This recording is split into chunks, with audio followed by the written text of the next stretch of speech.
Jeff, we already got chicken stock made, or are we making that fresh for our food today? We don't have chicken stock. Maybe I have chicken, but I doubt it. Okay. Use water and then all the cheese from our chicken. Use that. Okay. I will be having chicken stock after today, though, because I'm making stuff for my one more program. And it's good for you, for producers. There we go. Got it. Remember, set up that fry station, right? Regulated. Just that deep fryer. Did you bring the chemical fry for Santa? I forgot that I was in Home Depot yesterday. All right, let's just spray it with the degreaser. Yeah, that's it. Whenever we're doing it. Okay.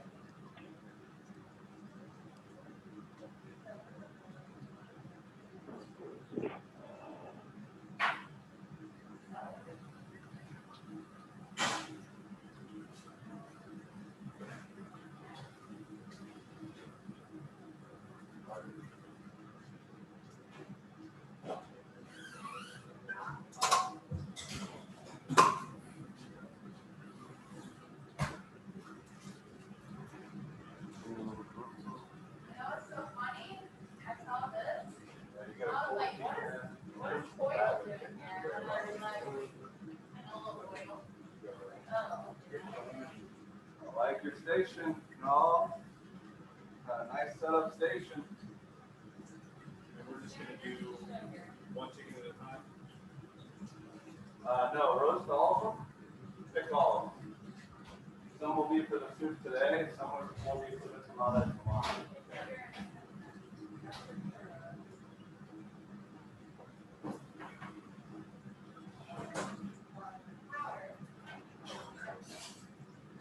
All for the churros, please use the paddle attachment. Yes, sir. Paddle attachment.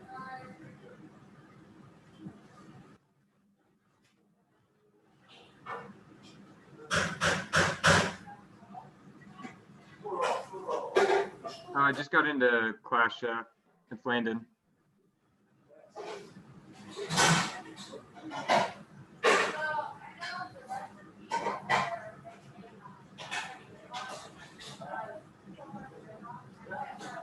Sorry, Landon. I was talking to you. I didn't realize I was on mute.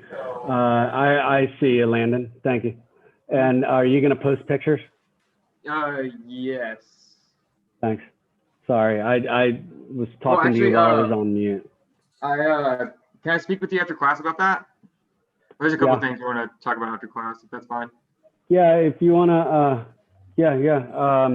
I'm going to honestly, I need to run to Costco to try to pick up my glasses so if you could just could you like call me on my cell phone Yes. right after class?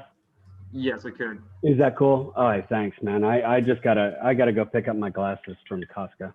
You're a trifocal chef? You got that right. So I can actually see and not have to like go like this and take off my glasses and get so damn close to the camera. So yeah, if you don't mind just calling me on my cell phone, that would be awesome. Thank you. Definitely still use some sort of pepper.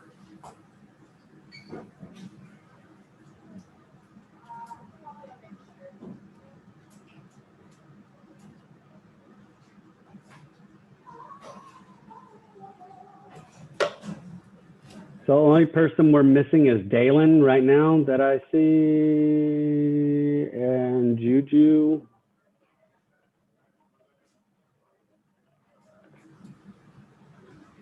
You know what? I'm going to do something I tried with my other class chef. I've got this mobile speaker. Oh, yeah. So that maybe everyone can hear you as well. I don't know if you want to hear me. We'll see how it goes. How about that? Maybe. You're going to have to probably mute me all the time. Testing, test. Oh, Test yeah. 1, 2. Hear you, chef. Can the class hear me? All right. Hello. You're fine. This is Jordan, Chef.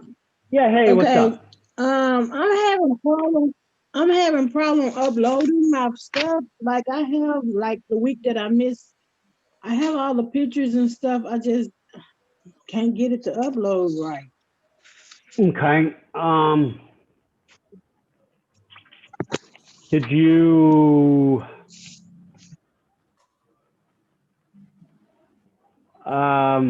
could you just send it to me so where I can see it and we can get you I need to at least be able to see it so I can give you get the attendance taken care of. So if you could email it to me or something for right now, just so where I can get Okay. you know, get some sort of I can do documentation. that. I'll do that after class. All right, thank I'll do you. it after class. Thank you so much. I And so appreciate it. also, Yes, ma'am. Yeah, it works, huh? on my Tuesday, I forgot to Yes, take pictures of the plate. I mean, I showed you the plate, Yes, but ma'am. after we ate it, and I Okay, completely and that was that this Tuesday you said? yes, that's the only day I had a camera was Tuesday, and so like I Okay. showed you my plate. All right, I'll yeah, you did. Right? Now, you did, but I remember you showed it to me, and you told me you didn't have a camera or didn't have or you had a camera. I remember it now. I just the next morning whenever I grade them, I forget. So I will go back and I will I will get that taken care of. Okay. I left my spoons at home. Okay. All right. Thank you.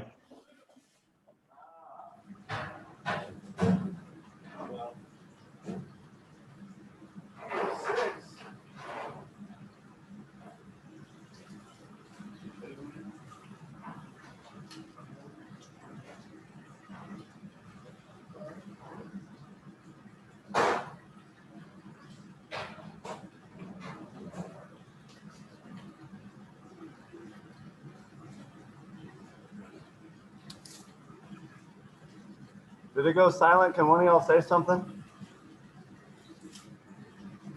Yes, Chef, we're here. All right, thank you.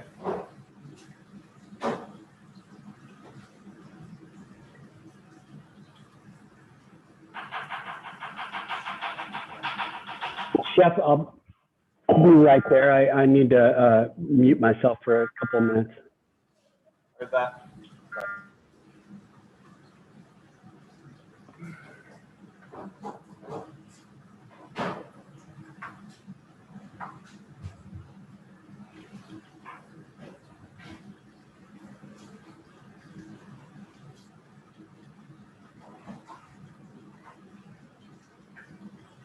All right, I'm back. Sorry. Heard that.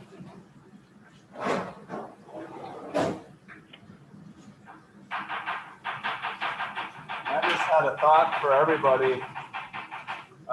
Since we don't have chicken stock here at the school, once we pick our chickens, we can take those carcasses and throw them in some water, get the rest of that flavor out of there. And that'll be perfect for our soup today.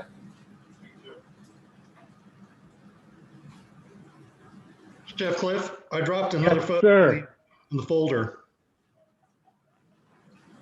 Hold on.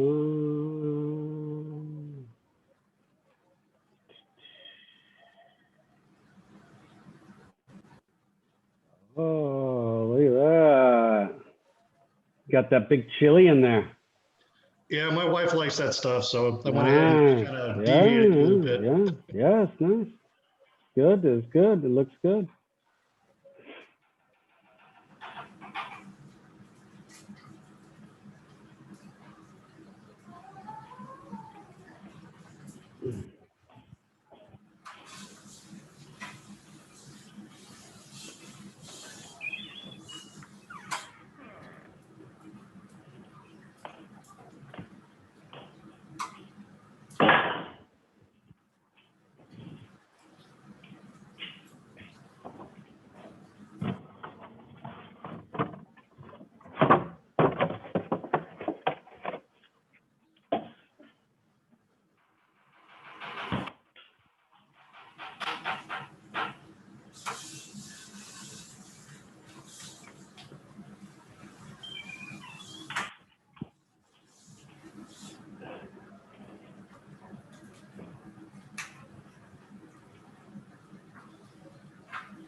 I think I'm good on my chicken. Okay.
You don't have any ice? I can get some. What do you need it for? Poblanos. What are you doing with them? Just roasting them and or getting the skin off. Put them in ice water after, and it just comes right off. You can also just put them in a bowl and put plastic wrap over the top, Yeah. and it'll steam. Without any water. Yeah. All right. Yeah, I'll show you. I'll give it a try. How are you going to roast them? Are you going to put them straight on the fire? Yeah, perfect. Yeah, once they're really, really charred, just put it in that bowl, tight plastic wrap over the top, let it sit. All right. What'd you say, Bella? I was gonna say that my recipe calls for the chicken breast, it's just a roasted chicken and I'll open it and get the breast. Do you want me to like utilize the rest of the parts of the soup, or do you want me to put the rest in the water so I can make the stock? No, we're roasting the chicken whole and then shredding it and then mix it up. That can go in the soup and the tamales tomorrow. So I can like put the bones and stuff in the water. Yeah, the carcass is what you would make the stock with. Okay. Can I also put like my little cilantro stems? Yeah, yeah, absolutely. I think that's a great idea.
I got it at the house. I'll probably have to give some to my parents and vacuum seal and freeze the rest. Yeah. Turned out pretty good though. I put some pick. I cut just a couple of picks, like the ribs and the.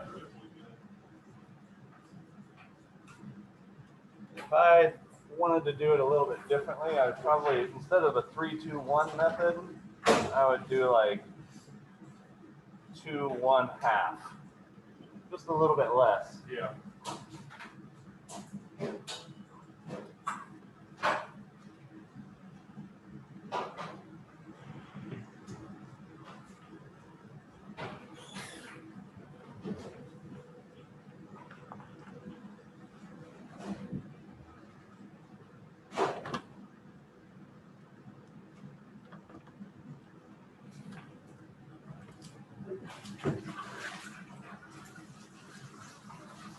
What's that one?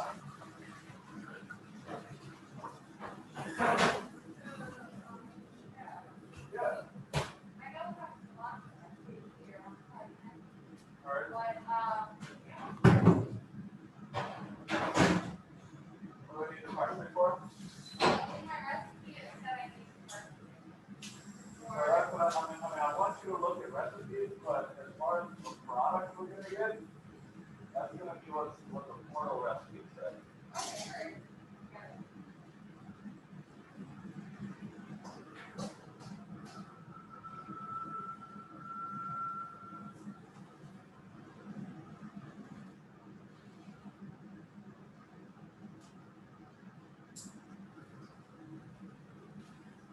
Alright.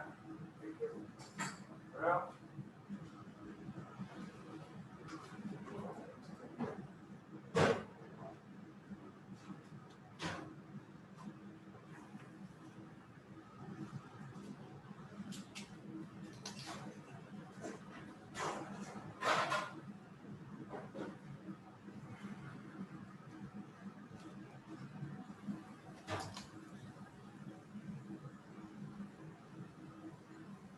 Everybody doing okay over there?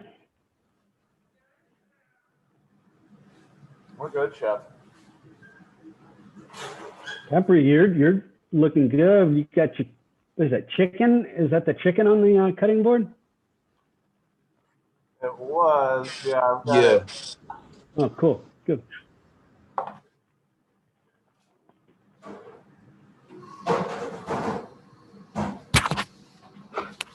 So my chicken, I've got it pulled out of the water. I'm really gonna pat it dry. And then season the inside and out really, really nicely.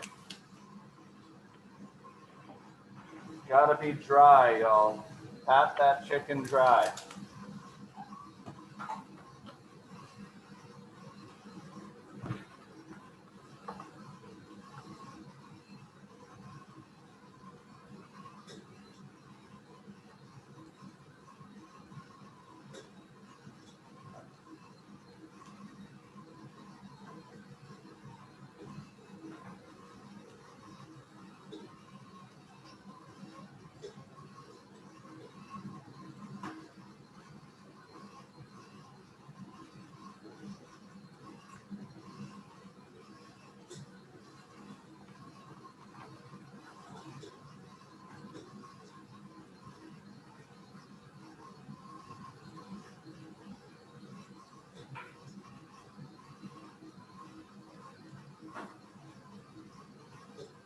Yeah, dry inside and out. I'm even drying out the inside of the cavity.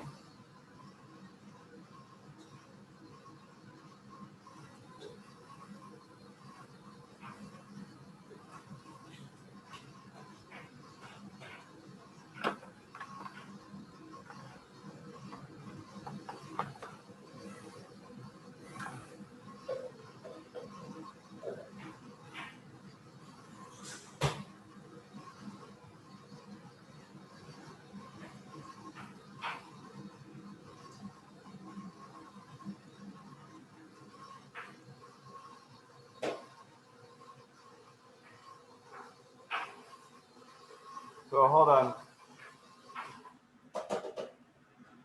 Pat a shoe. Have we done it before? Yeah, you gotta cook butter, liquid together, add the flour, whisk vigorously, and then cool that down a little bit and add it to your mixing bowl. It needs to be warm as you add the eggs. So like 90 degrees when you're putting eggs in it? It can be a little hotter than that. Okay. Yeah, it can be hotter than body temperature. But eggs will coagulate, you know, around 135.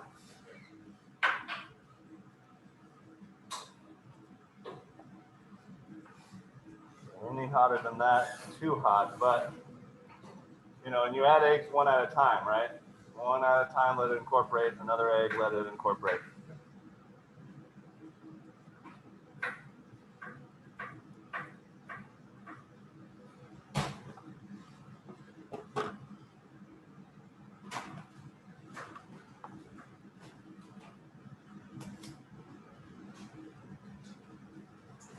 All right, y'all, I'm gonna season my chickens inside and out. Holding it over a trash can. One hand is chicken hand, another hand is salt hand. Seasoning inside and outside really, really nicely.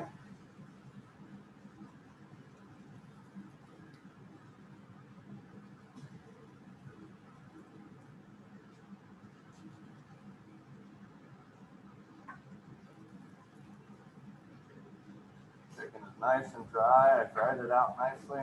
Do we have, butcher twine or we? Hanging on that Metro rack. Okay. Does it matter? I mean, can we just cut it in half? Do it like, cut the spine and flatten it out like, Oh, like spatchcock? yeah. Is it better to do? Yes, that'll work. I mean, I'd like to see like what the difference would be. I could do one that way and one the other way. Yeah, let's try that. Okay. I would assume that the whole trussed chicken would come out more moist, Okay. but we'll Okay. see. Put some limes and garlic. Okay, yeah. I like that. But we're gonna use it, that's for tamales, so that would be fine, right? Yeah. And if we get ahead of the game, this goes for everyone. We can toast those dried chilies off in the oven for our tamale mix for tomorrow.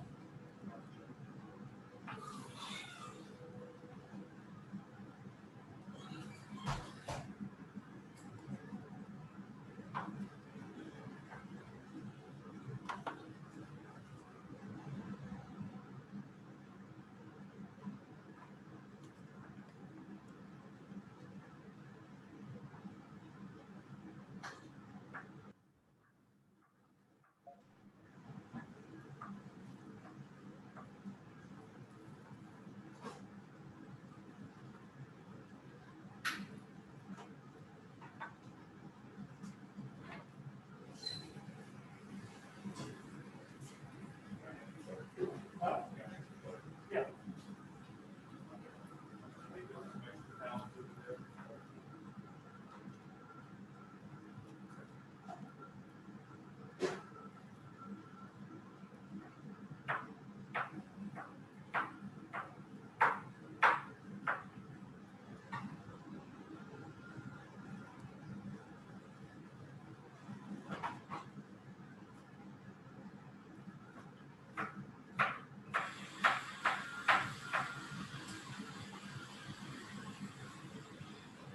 Please notice, y'all, everything I season, especially meats, I'm not right up next to it. I'm letting it fall. Even- All right, Juju, thank you.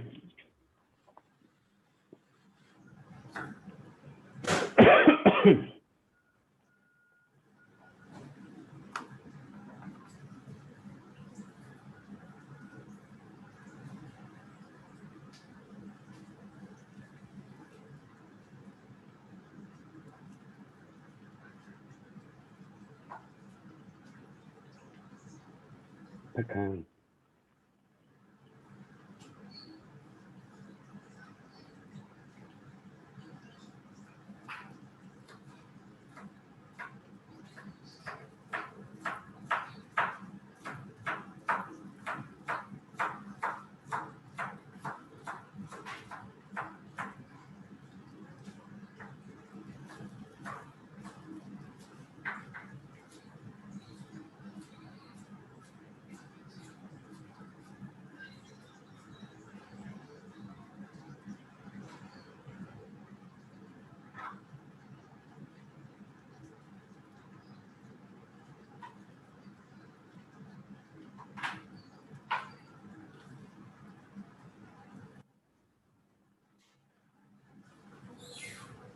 Who just came in?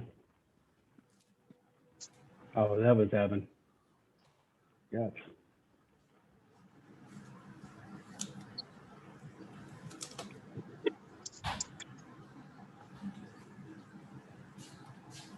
All right, I'm about to truss my chickens.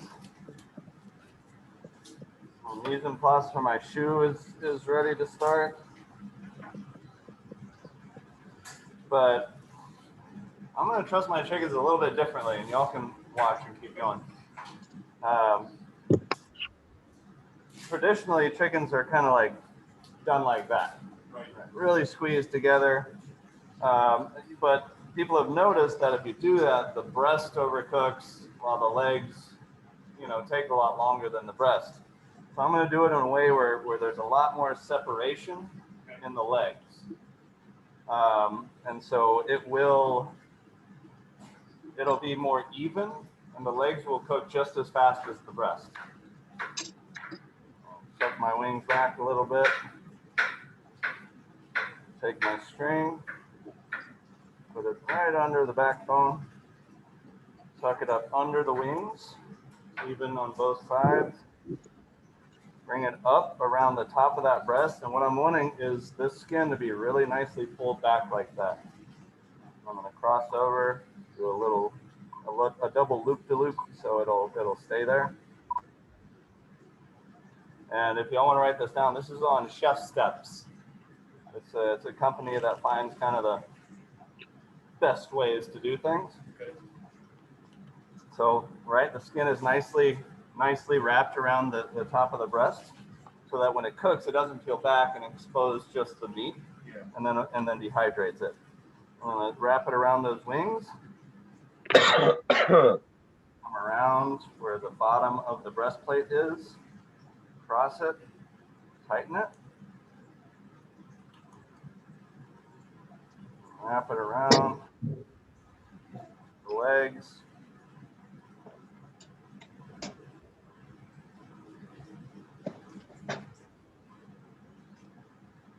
How do you do this?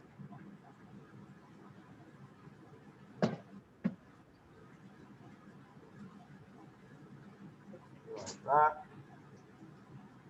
One more time on the top of the legs. And then when I tighten it, really stick out. Yeah. Okay? That's what I want. I'll turn it around and do a double loop-de-loop here. It takes more string to do this, but Right. I think the end product will really benefit from it.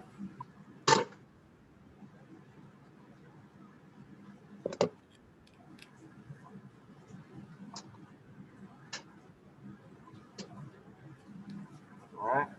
So now I've got this chicken that the legs are sticking out, so the legs will cook a lot more evenly than with the breast. I'll do it again. I got 3 chickens, but if y'all got it, keep on going.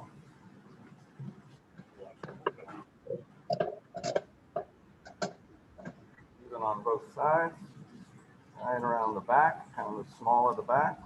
That wing is broken. Stay in place. Tuck it up through the armpit, basically.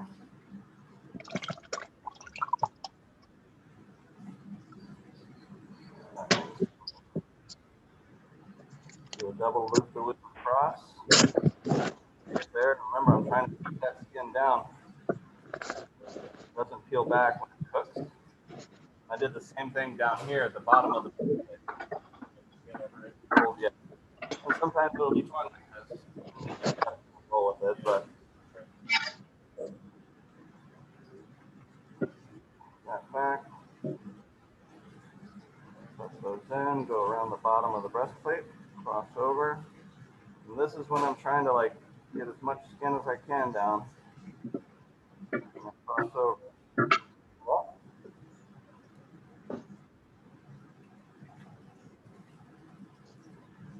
under, over again.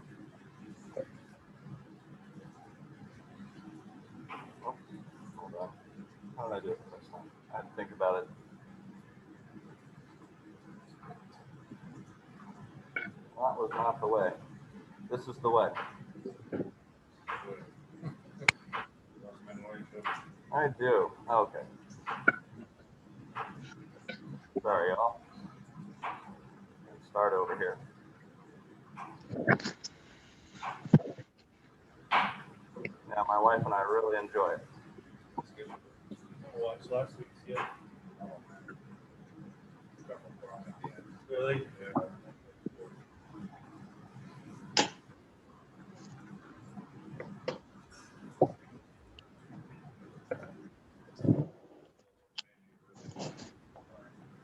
Oh, really? She even got a phone case with Baby Yoda on it. I know it's not really Yoda, but I think my dad's got one of those basements.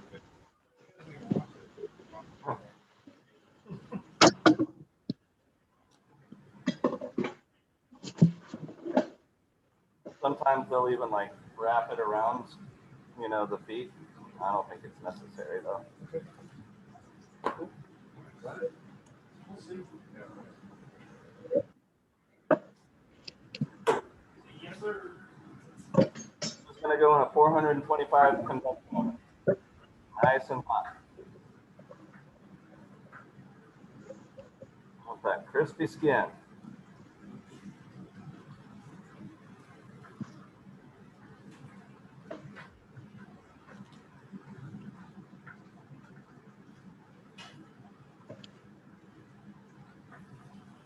Oop.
I've sanitized everything, y'all. Top, bottom, even changed this pan because some of my salt got on my utensil pan from when I was seasoning the chicken. I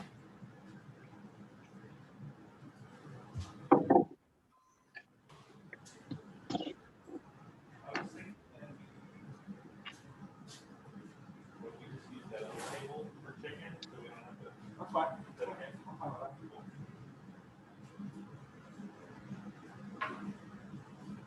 I think we got a bunch of salt and pepper. Bless you.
No, Matt?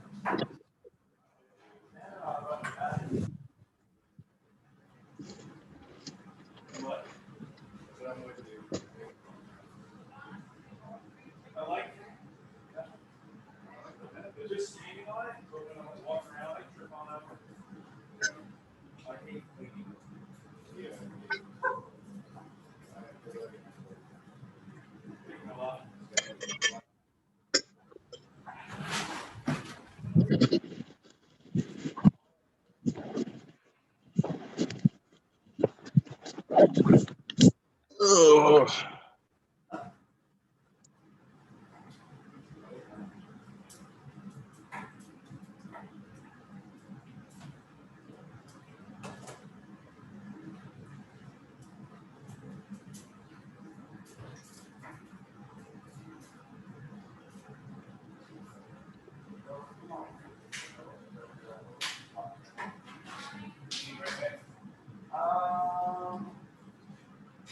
No, I can make that. Thank you, sir.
Me too. Oh, I have a question.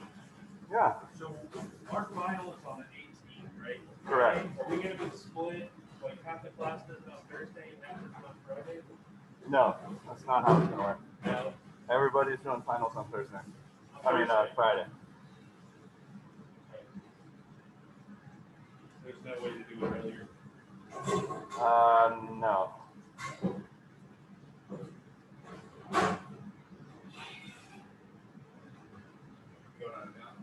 Well, I'm supposed to be back in Georgia for a wedding on Friday. It's Carrie's sister.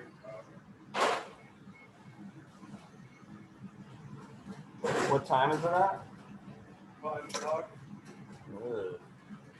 I mean, I was hoping I could do it Thursday and just drive back. Well, then you would have missed the production for Thursday.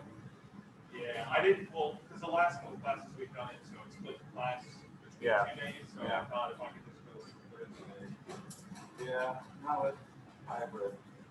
That's how it usually works, though. Yeah, I thought it was great and Jeff Collins, we just had split up days for doing our final. But maybe I should have said it's online. That's what we did in foundation. Yeah, I mean, it kind of makes sense for the instructor, especially with a larger class. Right. But yeah.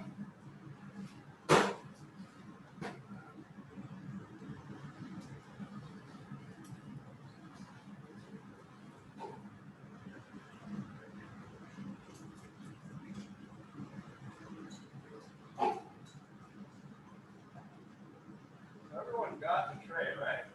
Yep, yes, sir. This is extra. That's the last one. I put the rest of the. But is there like another set? Another set. Yeah, like another tray with everything on it? Yeah. Okay, so we got it done now. I just saw this. Uh-oh. Oh boy.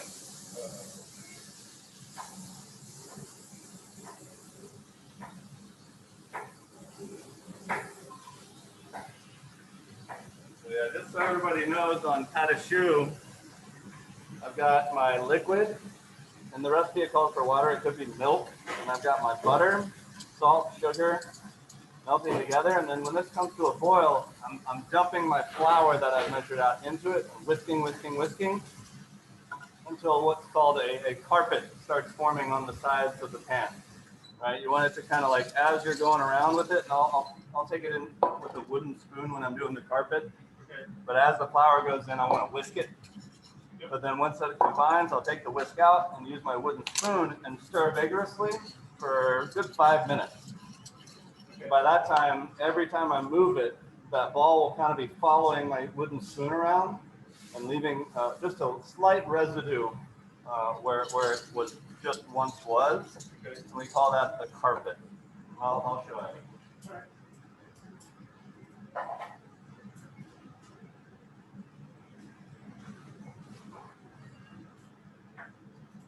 What are you cooking? Cooking. Not boil chicken for sopa de lima.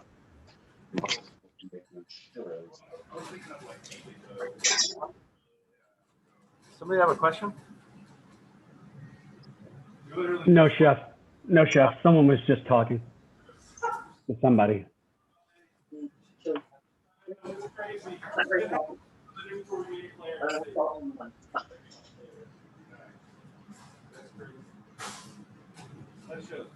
One with chicken. The Great Ministry. Oh, We watched the episode and made sure it was like Tuesday. I thought it was funny. Right, right before we did it here. It happened a couple times in Pablo's class.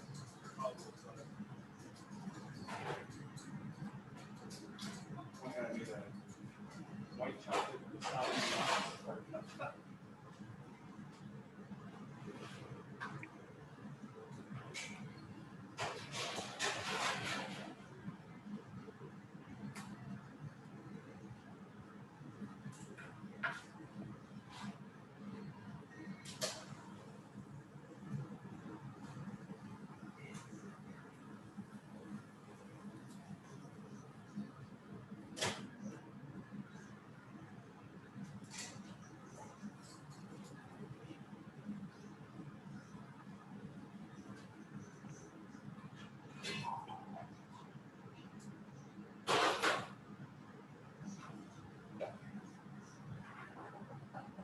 Yep, Scott. 1 second. Yeah, no problem. My question is just, are y'all making the green salsa, salsa verde today, or are y'all gonna make it tomorrow? That's for the menu tomorrow, I believe. Yeah, I just didn't know if y'all make it today or not. That's fine. I'm not planning on it, Jeff. Heard that, Chef. Maybe if I have extra time, you know, it's always good to get ahead. No, I just didn't know. I'm just looking at what I'm going to talk to him about today. Oh, the carpet. All right. Yeah, guys, if you want to look at the pata shoe to make the churros. I'm going to be kind of moving it for the next 5 minutes over a medium heat. And this is the consistency you want. I want it to kind of be balling up and pulling away from the pan as you go around.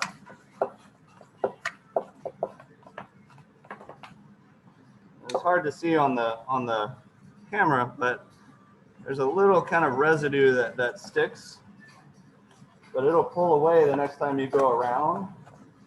That's good, right? You want that to be incorporated into this as you keep on moving it around. That's the consistency we're going for. You can see right down there, got a little bit of that carpet. That's what we're going for. Yeah. I don't have that. Well, I'm sorry, I mixed up. It's okay. That's good. That's what we want for.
I'd like to see more chickens in the oven pretty soon, y'all. It's gonna take a while in the oven and it needs to rest a little bit. It's frozen together in less than 10 minutes. Uh-oh.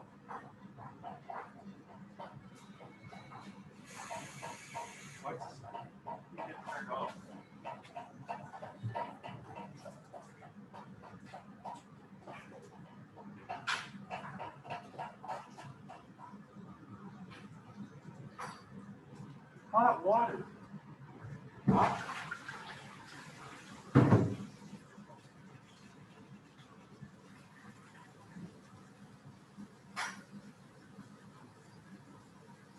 Oh, did you put hot water out there? Yeah. Hot water on chicken? Don't do that, yeah.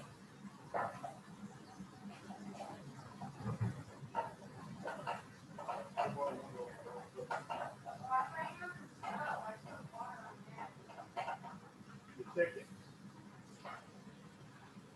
Cold, right? It was hot.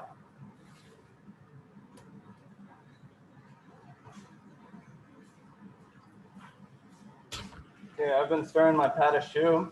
I'm letting it sit for a minute, cool down to, probably about 125, no more than 135. And then I'll put it in my stand mixer and start adding my eggs one at a time with a paddle attachment. Chef, if you can hear me, I'm gonna run back this cart because it has one of Chef Pablo's trays on it. Be right back, y'all. Heard, I can hear you. Yeah, no worries. No worries.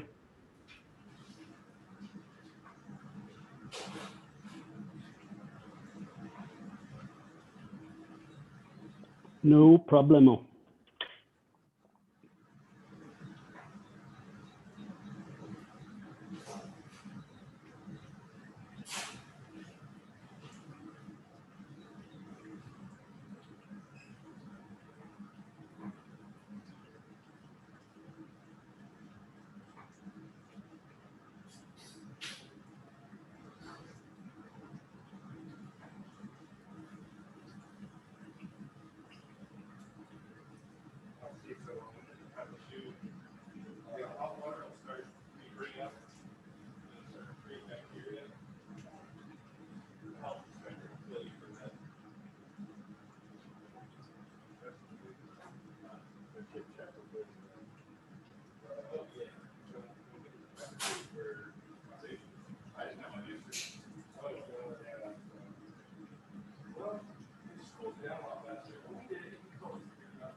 Is there another bag down there? Yeah. I took that, that's fine. Yeah, there's one back there. Yeah. I mean, I can just give you one of these and then we can just haul it out towards the after.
churros? Yeah.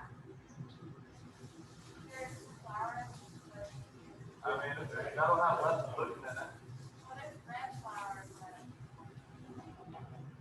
Yeah, I mean, ours says bread flour.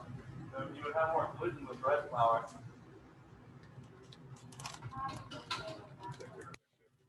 Oh, thank you, sir. Throw me off. All right, I've got my pâte choux base in the mixer. Stole your butter. I'm gonna turn it on. Still steaming a little bit. The action of it moving around like that will cool it off. I'll probably let that go for a minute or so to cool down before I start adding my eggs one at a time. That looks great.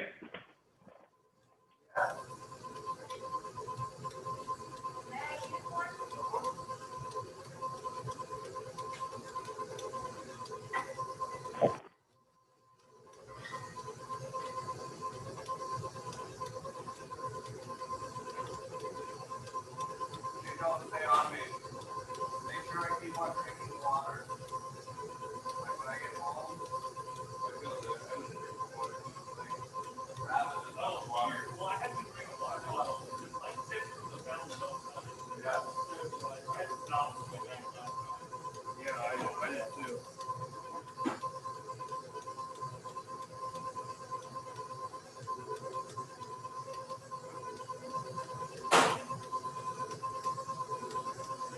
I'm feeling the bottom of this bowl. It's not like too hot to touch, but I think it's too hot to add eggs. When it's slightly above body temperature, so I'm gonna wait another minute or so.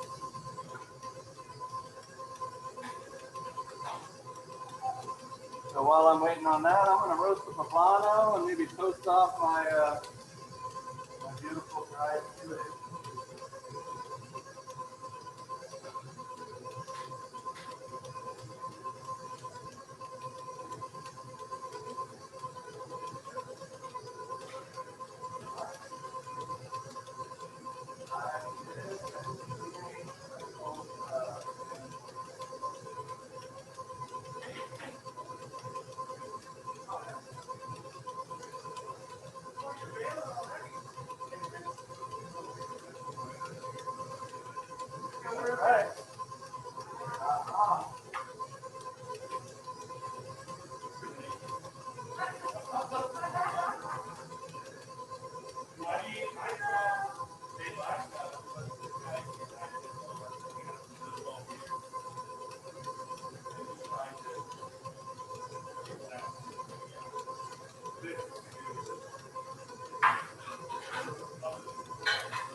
All right, I think it's about time to add some eggs. And I'm going one at a time. Let it incorporate first, and then add the next one.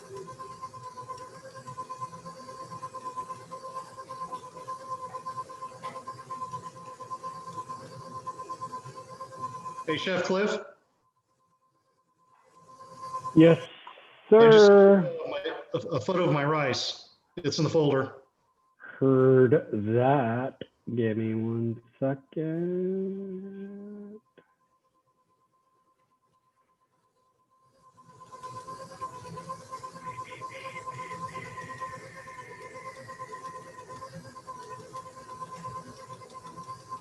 All right, it's starting to incorporate. Nice. That rice looks great.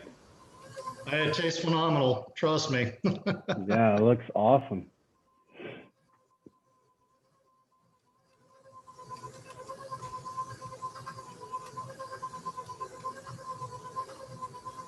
Chef, this paddle attachment isn't quite reaching the bottom, so before I add another egg, I'm gonna just scrape the sides a little bit. Heard. I'm getting all of the product taken care of.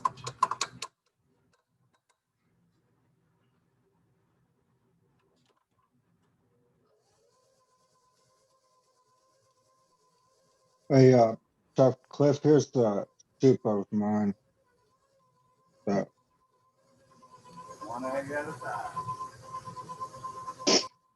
So what we're going to be looking for. Sorry, that looks great, man. Yeah, when the batter really starts coming together with all the egg product, you'll see kind of this V pattern going around the bowl. Because that paddle attachment will be kind of whipping every inch or so, and it'll leave a streak every time it whips. And so if you see a V pattern, then you know you're good. And I'll show you what I'm talking about. Yeah, V pattern. Almost like a curved V pattern.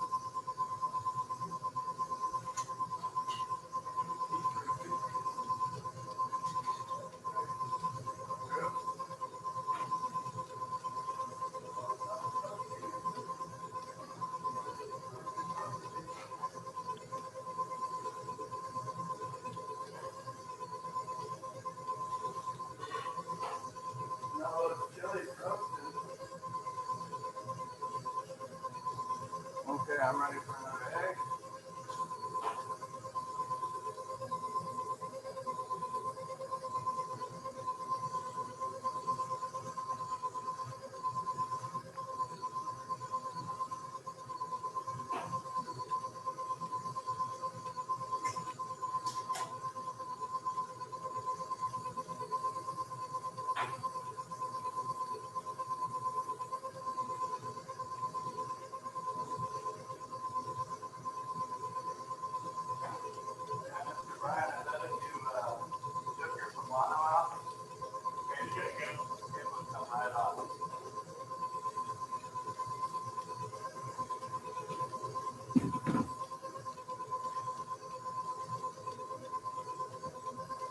There we go. Starting to see a little kind of a V pattern. See it pulling away from each one of those paddles as it moves. That's what we're going for. Scrape again. Not quite as kind of sticky as I need it to be, so I know it needs more eggs.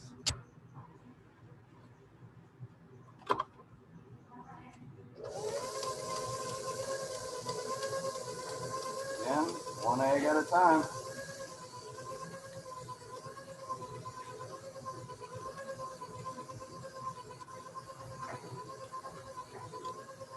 Y'all, I've also taken some whole garlic cloves, or heads, just cut off the tip, put a little oil on it, wrapped it in aluminum foil, and I'm roasting it with my chile. Right? Mash in with my lemon.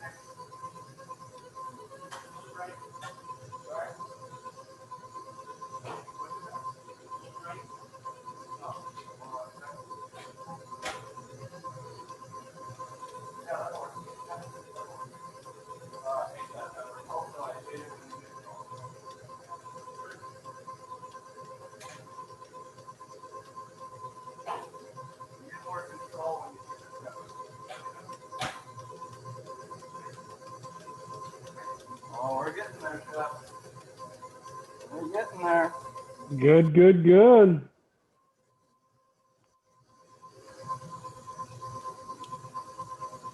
So people online, I've thrown my chiles in the oven and I'm toasting them off until they get kind of a little bit darker and completely dry.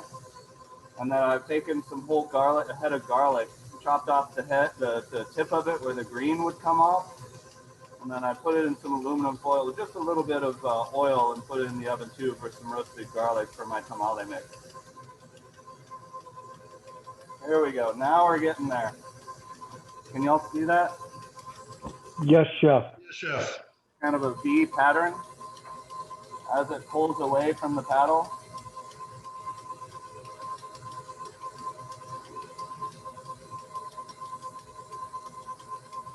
Honestly, I have one more egg, but I don't know if it needs it. I'm gonna scrape the sides and mix it a little bit more and see what it looks like, but this looks pretty good to me. I don't think I need to add that last egg.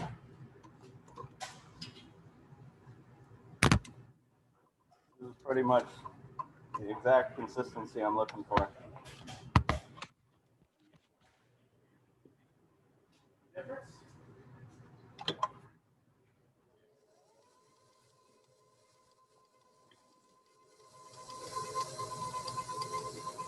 Yeah. Y'all, come and check this out. No real in between. There we go. See how it makes kind of a curved V pattern as it pulls away from each one of the paddle lips? That's the consistency we want. I had an extra egg, although I did weigh probably 30 grams, maybe 20 grams over what the recipe calls for. I don't think I need that extra egg. Yeah, that's what we're going for right there, y'all.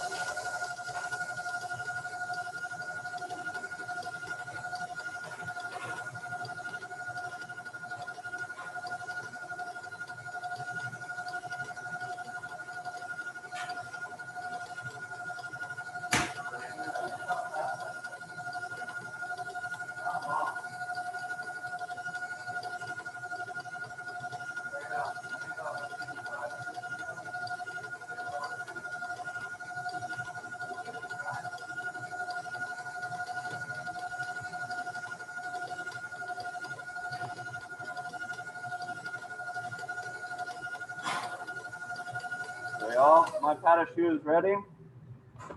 I'm gonna put it in a piping bag and have it ready for my my fryer at the last minute. Also, check out my chiles. It's only 5 minutes in the oven. You can see their color change. They're not burned. I can smell it. It's toasted. You hear that? Yes. That's what you want. Nice, toasted. And then I'll go through and I'll pick out the stems and all the seeds.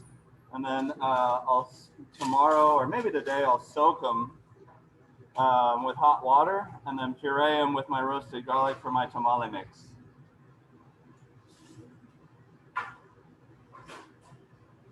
Nice.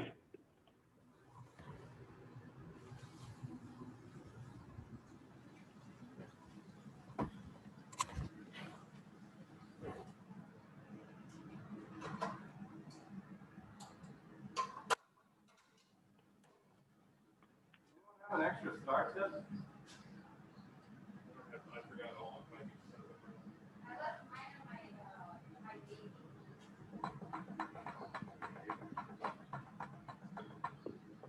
Chef, I think I have some in my drawer in the leads office if you can get in there. Is there a lock on the drawer? No, there's no lock. It's it's the very bottom drawer of that and there's no lock on mine. Okay, thank you, Chef. I'll go check it out. Yeah, and honestly, I can't remember the code to get in. Code, Chef. Do what? I think I know the code. Okay, yeah, it's just at the very bottom. Just be careful. I haven't been in there in a long time, but there are a bunch of tips in the very bottom. Okay, thank you, Chef. Yeah, of course. So y'all, I'm gonna get the star tips and some ice. All right, thanks, Jeff.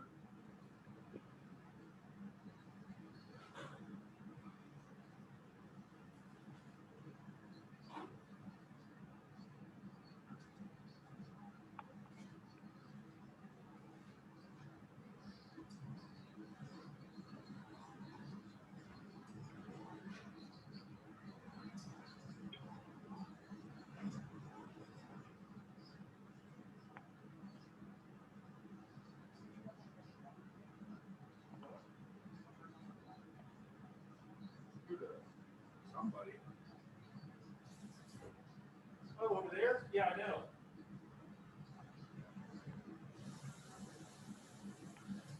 Like, I don't know.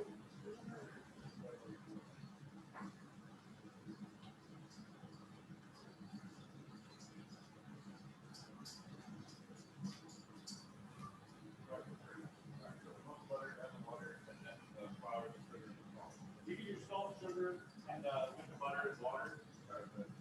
And then, yeah, free will boil. Make sure it's fully mixed and the flour is stir like crazy.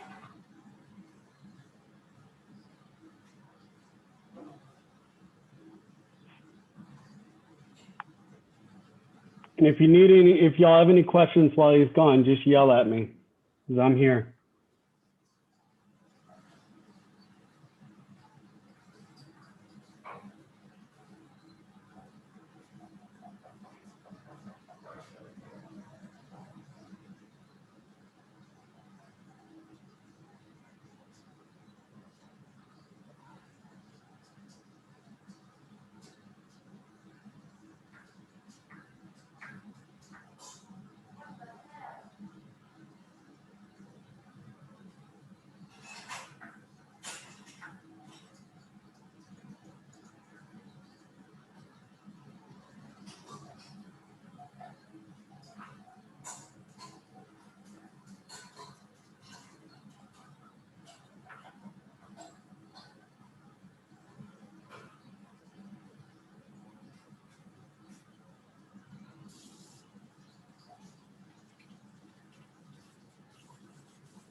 Hey, so Cliff. Yeah, Robert, what's up? I mean, I John, just realized John, sorry. Sorry. That's all right. When you put an S on it, I know that you're referring to my last name, but sorry. I just was trying to upload my picture of the soup and I realized I made the tortilla strips, but I'm gonna redo the picture and send it. So it's already uploaded. I'm just gonna Heard. send a new one. Okay, Replayed it. cool. Thank you. All right, thank you so much. You're welcome.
Got ice?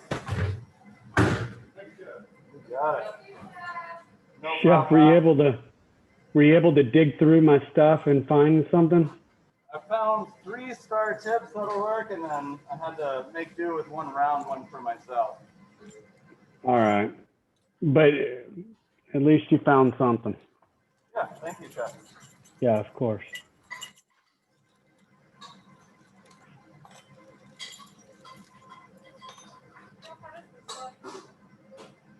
Not right. Hey, and Chef, you can just keep those until I get back on campus. Thank you, Chef. Did you cook it? Yeah, of course. Yeah, so I did a medium boil with the salt, the sugar, the water, and then I took it out and then I added the flour and stirred it. Put butter in there? I just put butter. And then I added an egg as I was. Yeah, I don't think you had it on the flame long enough after you added the flour. Flour isn't cooked. Right. So maybe I should have had it on the flame longer. Yeah. It looks really doughy. Okay. Does anyone bring their? Actually, Chef, I don't know. Do they have star tips in their case? I only got 2 bills. I have no idea. I went and bought my own. I did So buy you one. have one already. I didn't bring mine. Oh, okay. Well, please don't lose these. These are Chef Cliff's. I want them after today, right?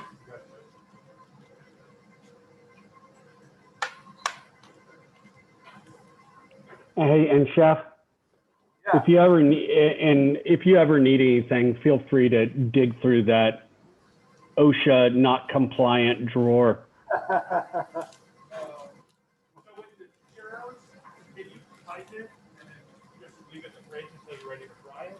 Or You can. It's just that if you pipe it in a star tip, you'll kind of get a flat side.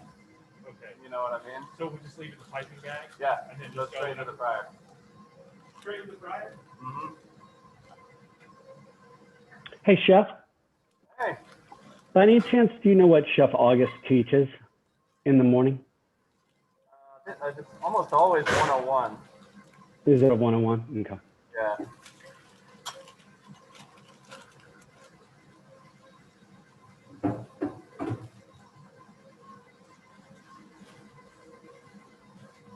So people at home on your tips, you want to, you don't want the plastic around the end of it. You want it behind the end, but still holding firmly in there. So make sure you cut what you think you'll need, and you move it left, and press it. You want it kind of sticking out like that. Okay.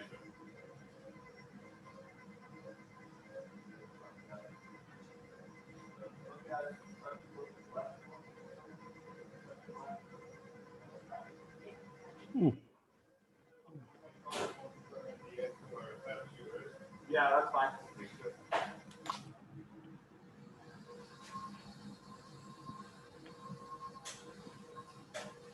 My chickens look awesome. Where do I test the temperature of my chickens? On a whole roasted chicken, the thigh, the ball and joint part of the thigh, down in there. Fastest thing to cook on a whole chicken is what? The wing. Well, yeah, wing. The breast. Breast. I'm just happy, y'all. I'm good. Like with turkey, I check the wings up. Oh, yeah.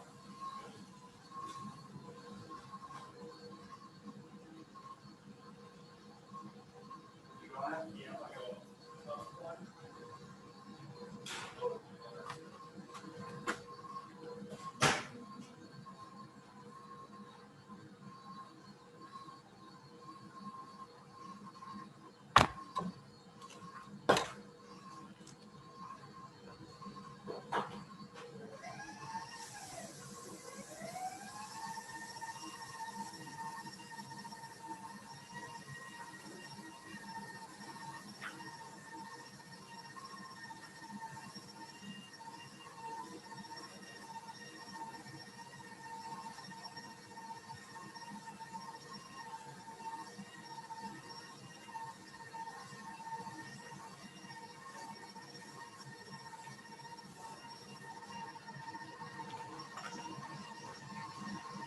So y'all listen up, since we use this sink to thaw out chicken, we'll need to really clean it at the end of the day. Yes, sir.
All right, so people online, my roasted chickens have come out.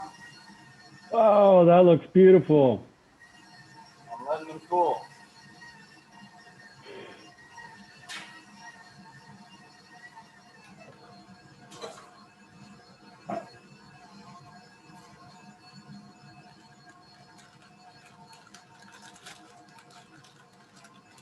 This is for everyone. When we're using a piping bag, hold down the top a lot. And that's what you hold on to. No chef wants to walk over and see two people doing that task.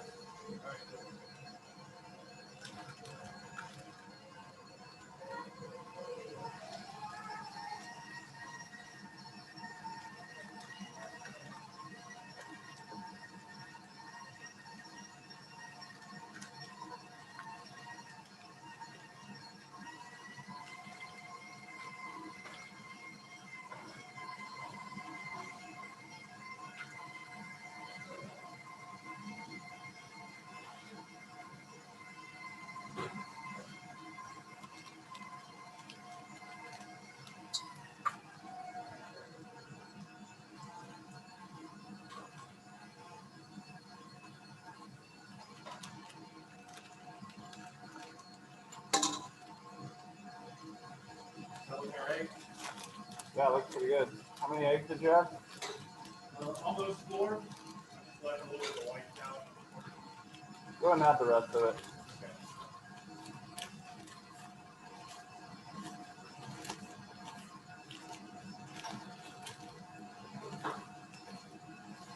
And so look, I'm taking this bag, squeezing all that stuff down so I don't have any air pockets.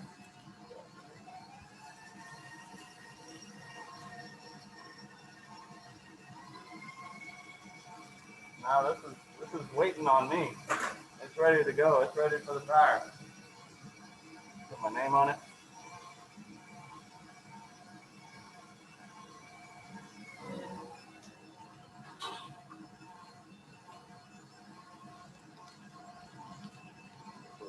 See a little bit of air in there.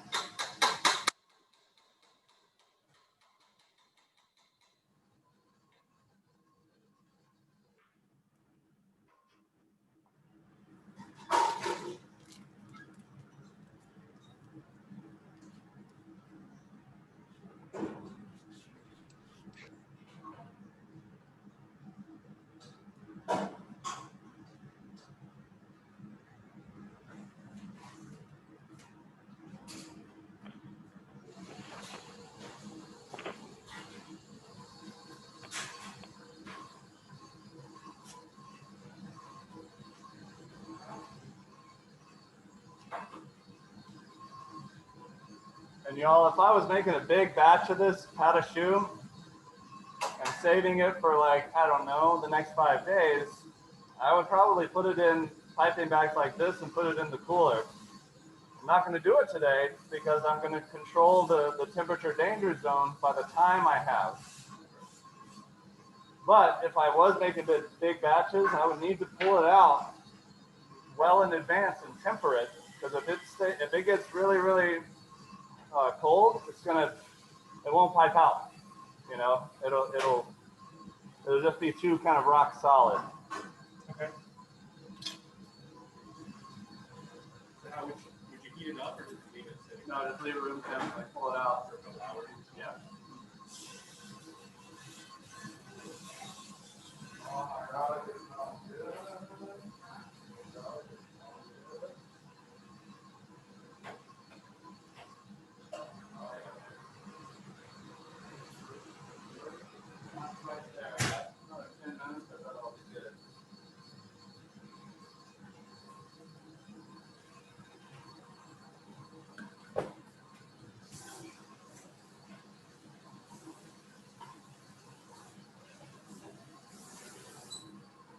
Let me get some water real quick.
afternoon, y'all.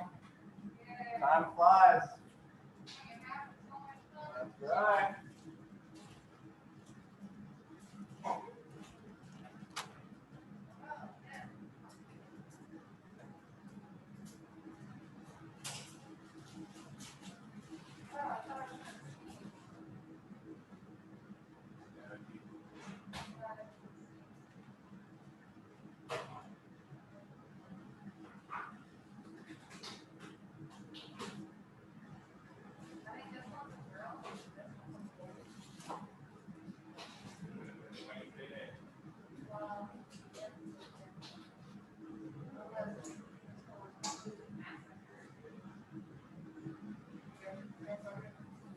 I'm taking an educated guess.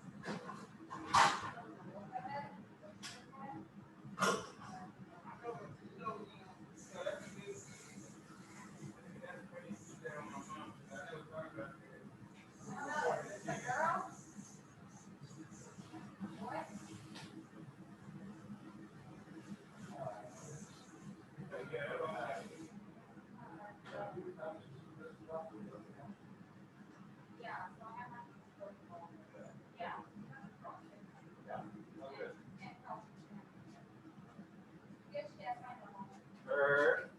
That's why I saved some of my stuff I didn't use at all because I knew I was going to use it for this.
Was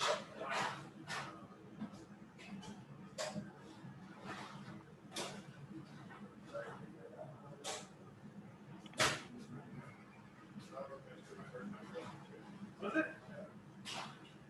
Yeah, we didn't do that.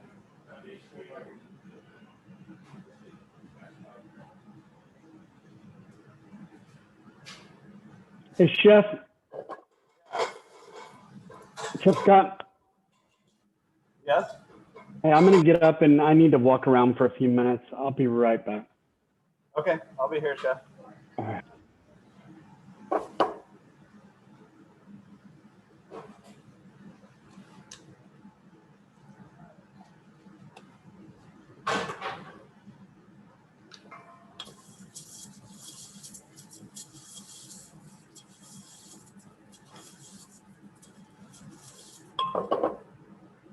Okay, so everyone, I've got this is more than what I need for my arroz verde. May save it for another mix for my tamales tomorrow, or maybe make a salsa out of it, who knows? And now I'm going to parch my rice and add the proper amount of this liquid later on with a tight fitting lid.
Chef, I want to show you all chefs, I want to show you my sopa verde. Your arroz verde? Arroz verde. Yep, arroz verde. Oh, you put some corn in there? Yep. Nice. Is it going to be hot with the rest of your food? Yes, and my sopa de lima. My mom had I gave her a little bowl. Good. What does she think? She loves it. What is it? That's good. Probably your most harsh critic right there. Yeah. Good. Oh, she said she just finished it. You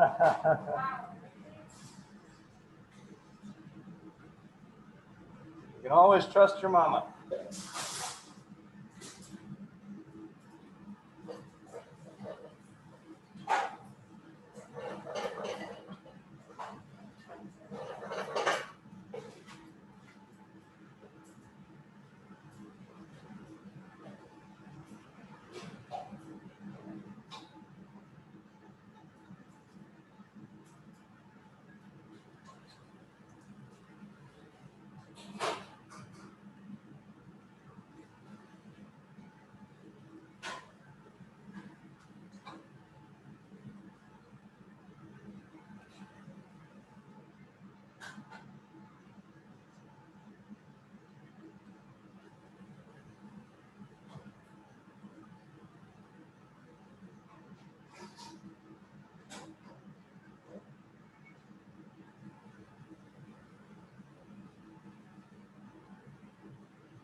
I'm back, Chef. Thank you. I just needed to stretch my legs.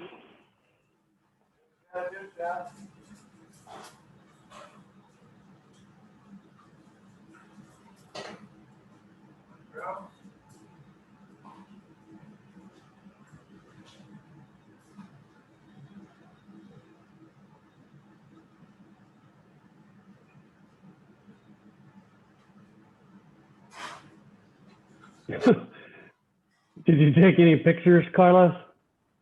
I did. I sent you the one picture. I'm gonna have to redo this. Did I you? don't know if the batter was just too wet or what. Okay, let me look at it. I just looked at the, or I just saw it in the chat. Let me get to the drive. Whew. Sorry, I showed it to you in person, but I already ate it. It was good. That's fine.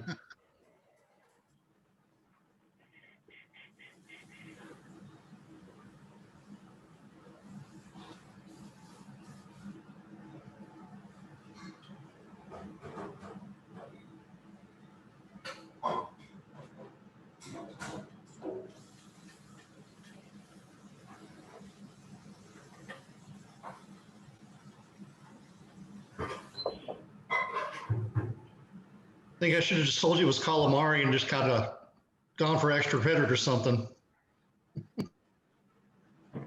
I'm about to open it up now. I had a bunch of things open. Oh yeah.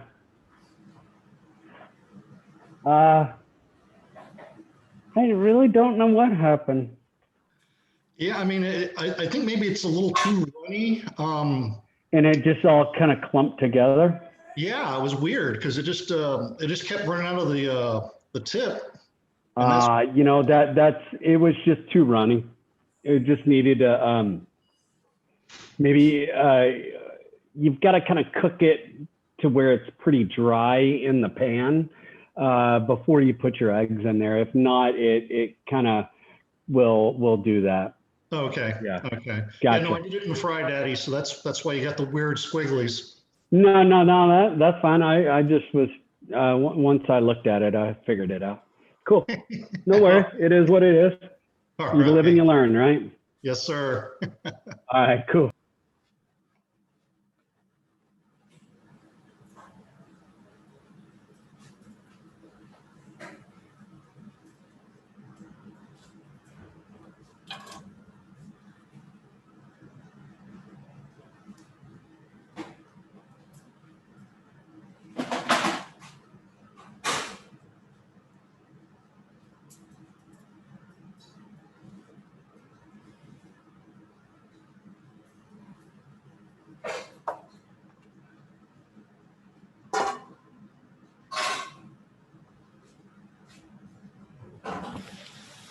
I'm gonna start picking my chicken.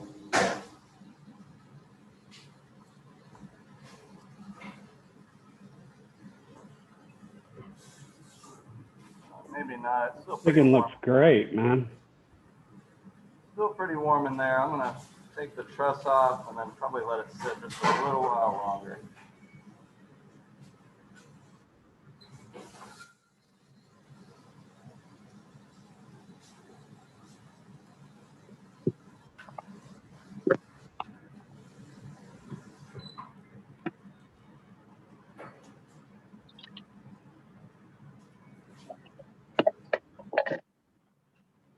A chicken for tomorrow. We're making it also.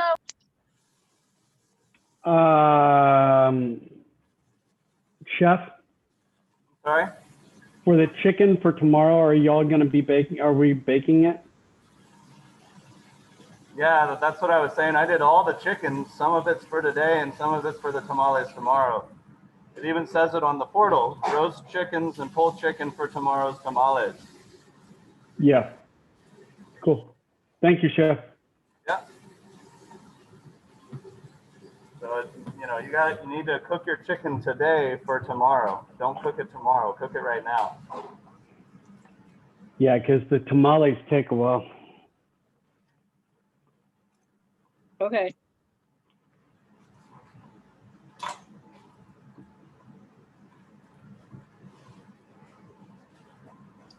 gosh, this smells And- so good. Yeah, that looks amazing. And you're gonna make stock out of those bones too? Whew. I am, yeah. Man, that'll be good. Bless you.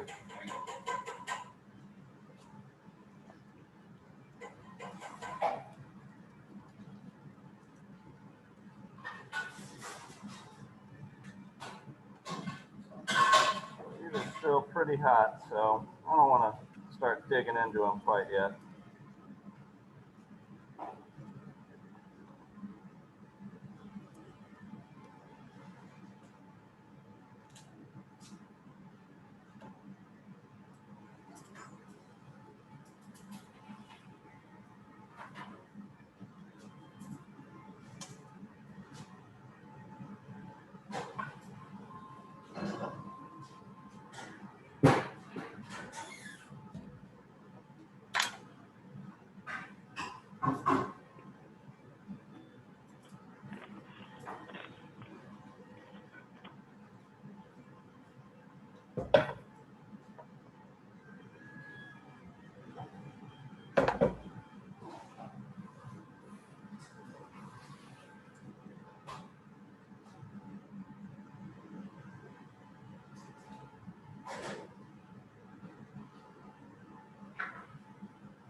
You okay?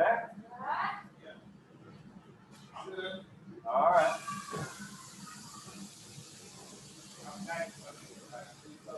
I just told you, I said hi. I was a lion. I just wanted to find out where you're going. Yeah, hi. It's really hot. No, it's not. Nah, it's not. I told her to touch it. The only place I'm going to the end.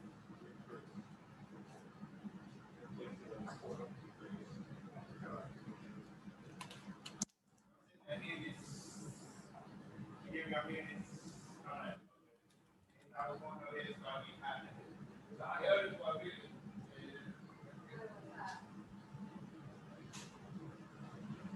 Normally when I put something I do a little, sing Karen.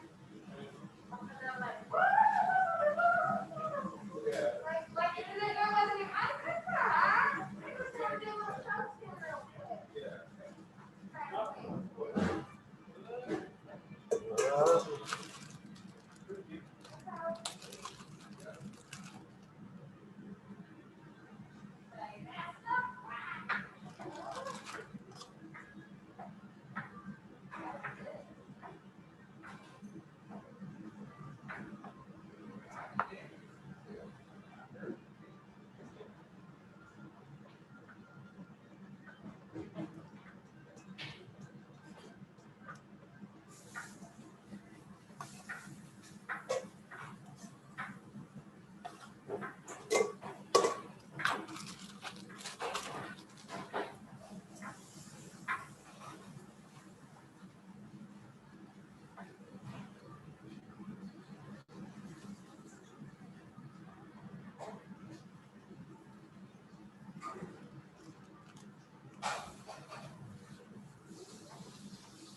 anthocyanins in it.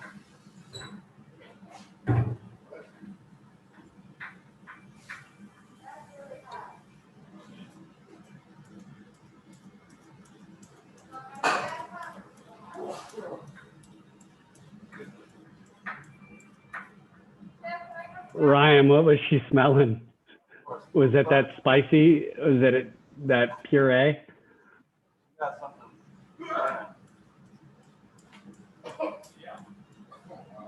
Talking to me, Chef?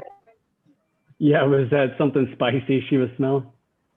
Oh yeah, my daughter was just smelling the habanero peppers and stuff. Oh, gotcha.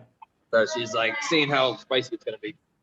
Yeah, I bet. I just the look on her face when she smelled it, it just was priceless. It was like utter disgust.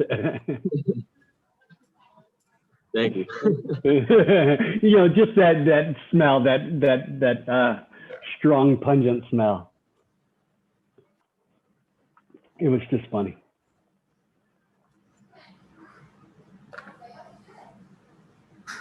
Habaneros can burn the nostrils. Someone is burning something that has anthocyanins in it right now. Whoever that is, please keep an eye on it.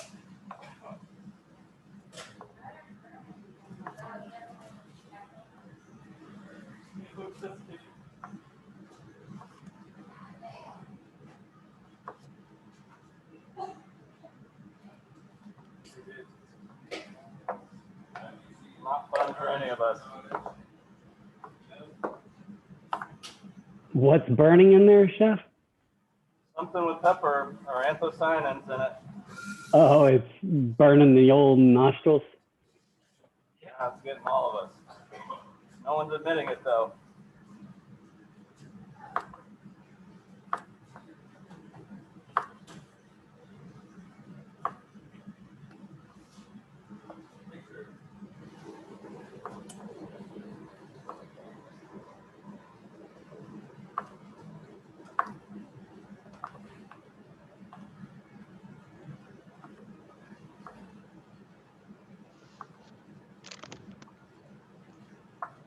Chef, I am the king of the calamari. Did it happen again? I just lost him. Crap. You there? I'm here, Chef. I'm the king of the calamari churro. You see it? Yeah, it's a little small. I think it was just a little wet. I think your batter was just a little too wet. That tastes good. I mean, we've Yeah, already, yeah. No, I mean, it's still, I mean, it's going to be good. It's just a little wet. That's why it's not kind of holding up. Gotcha. I might have to try it later on then. Yeah, yeah. Good, good. So it seems like you're kind of not measuring things on things that like pastries that really need to be measured. Because this happened to your other dough yesterday, right? No. Yeah, you have way too To the much cake. Oh, it was the cake. Yes, it was a cake.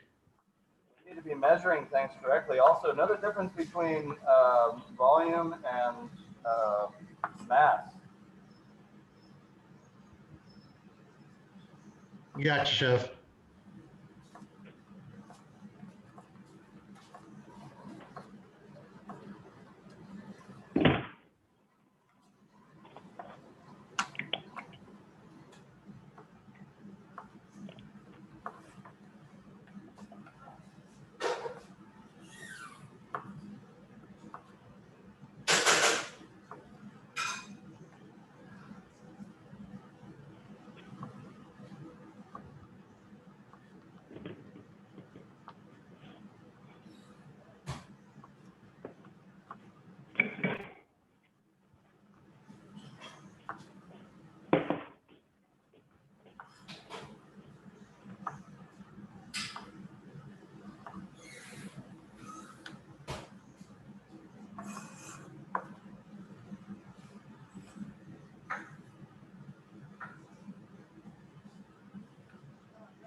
Let's do.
Anybody have any questions? Anybody need help?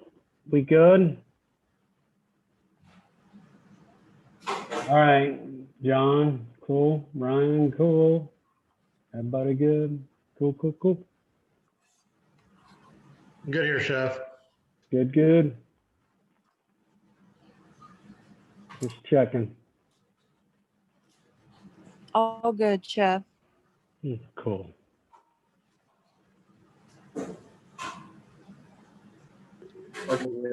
Cool. Thanks, Aubrey.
Yeah, you're gonna have to get a test. I think all of us are gonna have to get a test. Just because of Drew. Yeah.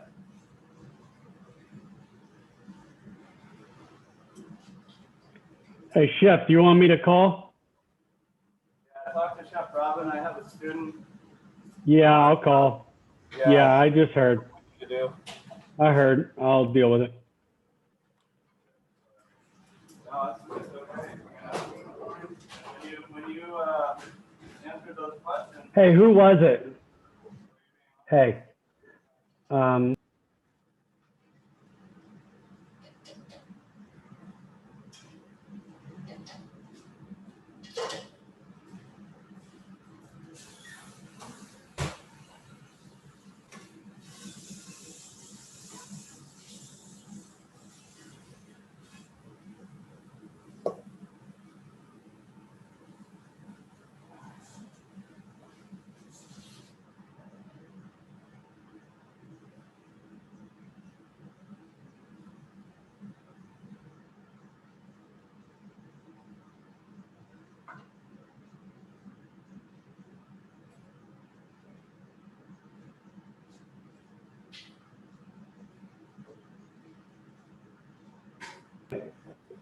Chef, they need to get, that student needs to get a COVID test immediate or today. And y'all are gonna have to shut down. We're gonna evacuate, tell everybody to go ahead and stop cooking. All right, y'all, you heard it, man. Stop. And they're gonna have to go home. Does everyone need a test? And they'll have to cook from home tomorrow Does everyone need a test? and maybe next week as well, Chef. Until he gets his test back. Does everybody need a test? And if he gets a negative test, no one needs to take a test, but, or should everybody take a test? No. Okay. Go ahead and quarantine, except he needs to get tested. And who is this? Like the name of the student? Yeah, or just text it to me. All right, we'll do. All right, thanks. Okay. So anyway, they're closing down right now, Chef. All right.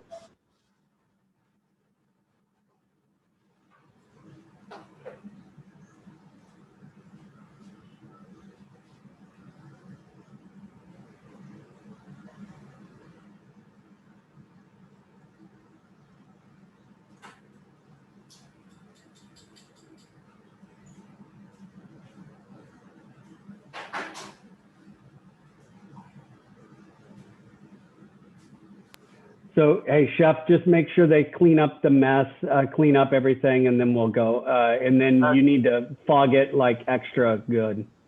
My next class, what do I do? Okay, he's saying, he's asking about his next class. Oh, wait, my You want next me to- class is online. My next class is Oh, online. his next class is online. Okay. All right, then never mind. All right, so, okay, cool. Then I will.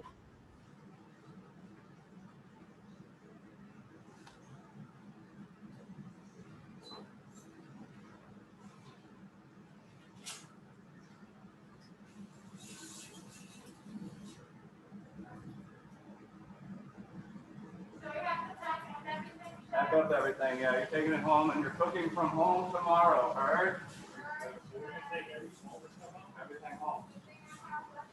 All of our products, it needs to be like, we didn't leave anything here. Nothing left over. No.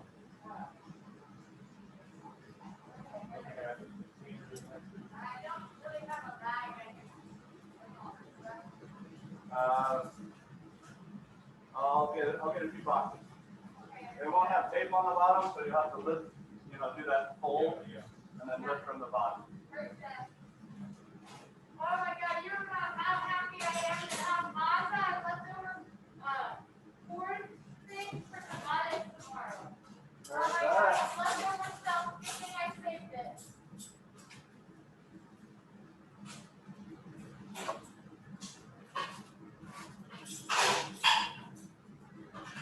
Anything we didn't use, we should just put in the dishwasher just to be. Yeah. It's a, Hey, yes. I've got already a purple onion, like already chopped. Is it all right if I use it instead of a white one in the orzo grill bay? Yes, that's fine. Okay. Chef, the dishwasher, he needs to stay home also?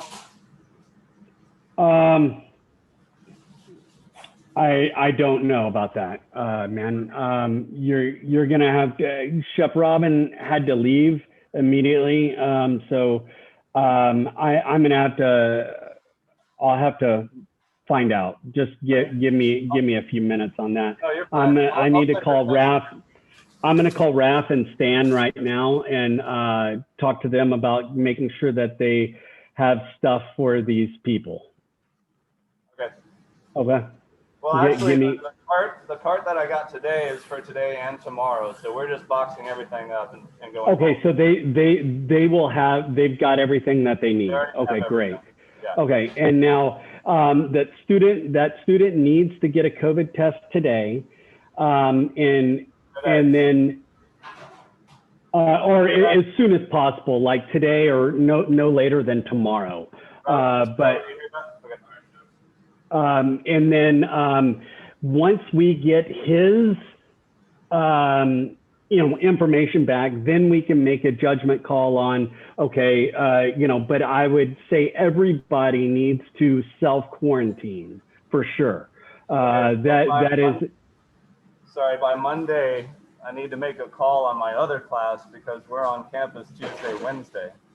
Yeah, and we'll probably do that. I mean, hopefully we'll find out sooner than later on this COVID test. But I will, well, and Chef Robin was in the middle of reaccrediting a meeting on that. So she just ran and she told me we'll address some of that other issues another day, like let's let it hash out today and kind of see how it goes. But I would say, let's clean up clean up all the stuff, clean up the lab, you extra fog it extra well. I'll talk to Chef Raf and them on finding out about the dishwasher, and also making sure that they, get someone in there, make sure that they clean it really well. But everybody is home until further notice. Okay, thank you, Chef. And I'm going to be on the phone for a few minutes. Okay. All right, Chef.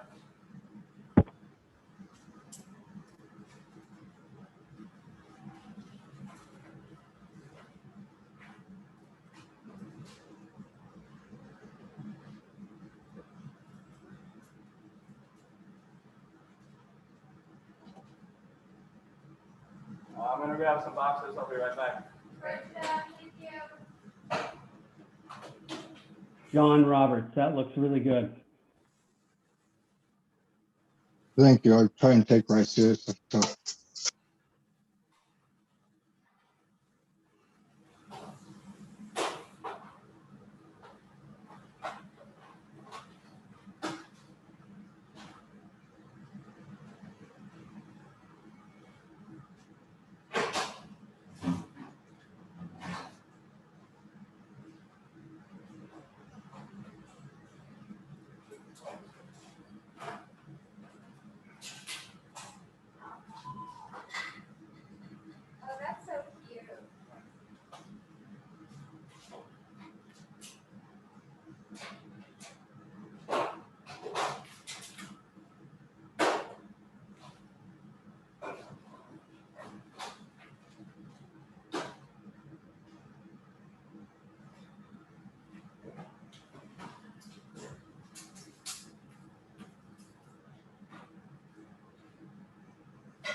bottom.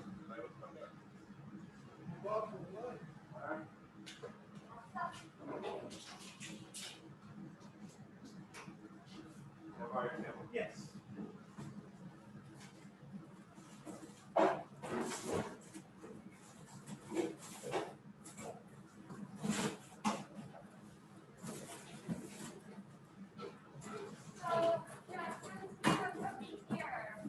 Hey, Scott. Give me just a moment, I'm sorry. Hey, I would send that student home like Yeah, now. we're trying to get his product together right now. Okay. All right. Good. All right. Cool.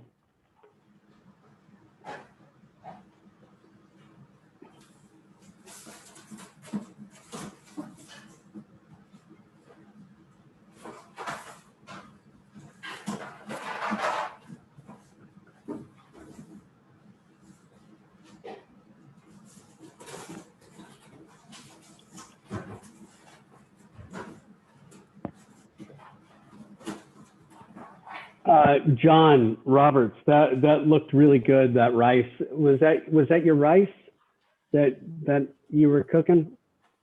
I think it was your rice. Yes, I whitened it, and then halfway through the whitening, I put in the onions so that they would become translucent and whiten Nice. at the same time. Nice. It with looks great. The tablespoon. Yeah, I think I'm about to add the puree in, reduce, and then I'm gonna slowly add in the vegetable oil, cover it 15 minutes, take it off for 5, and then fluff it. Heard I'll be able to that. do the churros. That's awesome, man. Then I've got my, I got the soup still in the back. All of them. There's soup, and that's what I'm gonna use for frying the churros. So I have everything ready to Gotcha. go.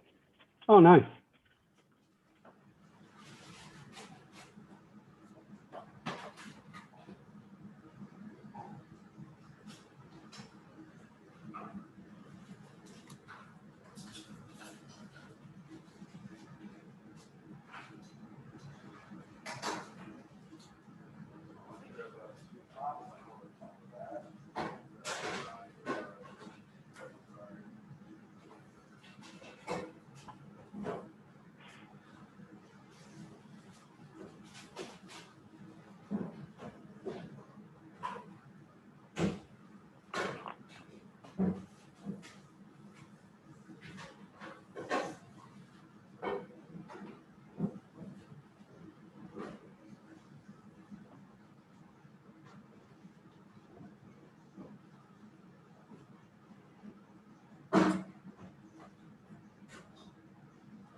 Chef Scott? He's out right now. Okay, no worries. Thank you.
Yeah, if you have everything, we need you out of here.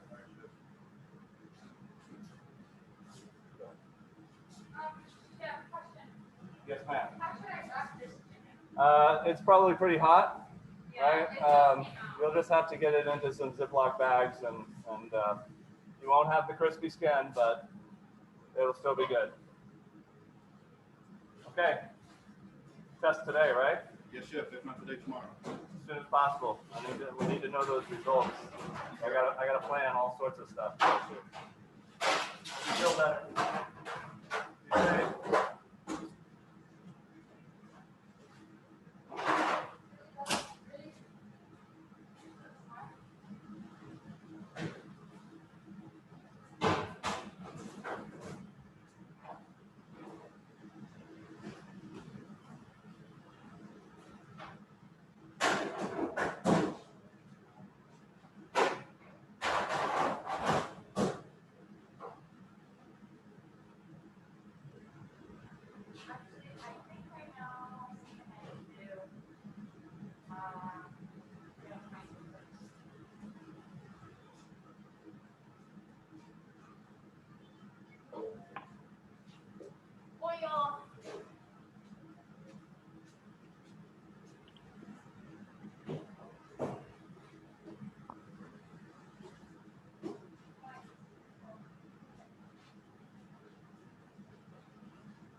Y'all okay in there?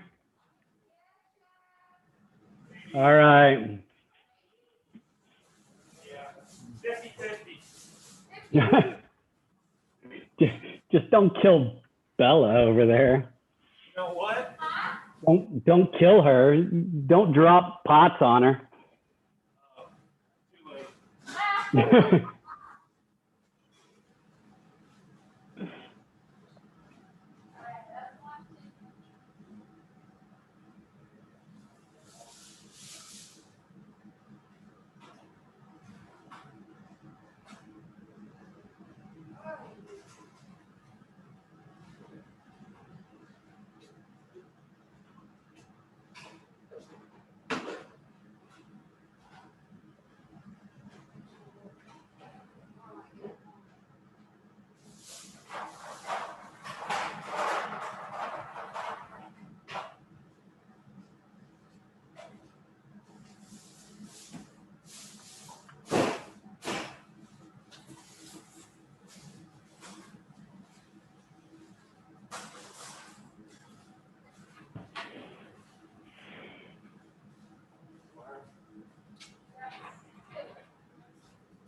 Okay.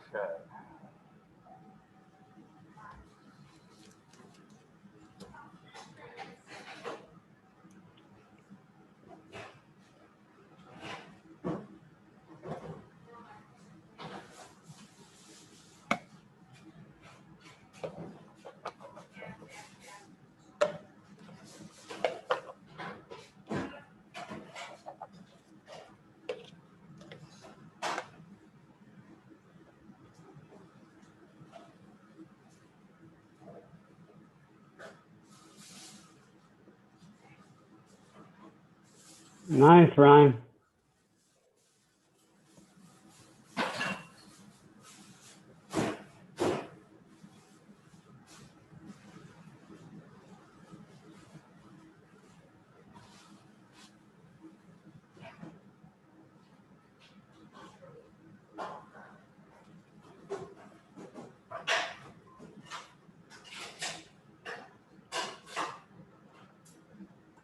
For what, Carlos, for it doesn't mean anything. Y'all just keep doing your thing because y'all are online. Y'all, there's really no change for the people that are online, 100% online. Now, just those people that are hybrid are going to be online until further notice, until we find out if that person is either positive or negative of COVID. And then we'll, so it really doesn't affect anything for the people that are 100% online. Okay, just making sure. Yeah. No, that's fine. It's all good. It's all new territory. All this is new territory. That's like it's got a person or Yeah. I'm kind of, you're going in and out, man. I can't hear you very well.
Yeah, there's always a silver lining.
Hey, so Cliff, I'm gonna go bathroom real quick.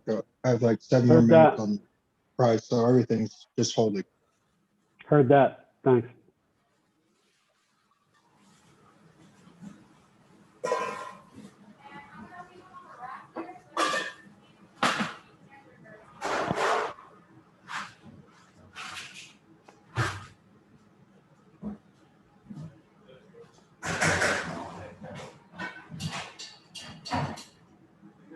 Double aluminum foil over the fire.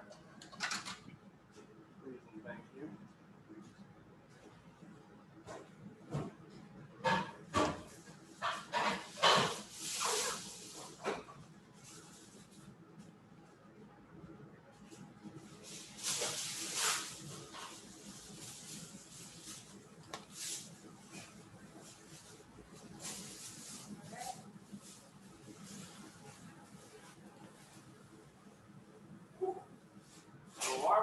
A little bit. Yeah.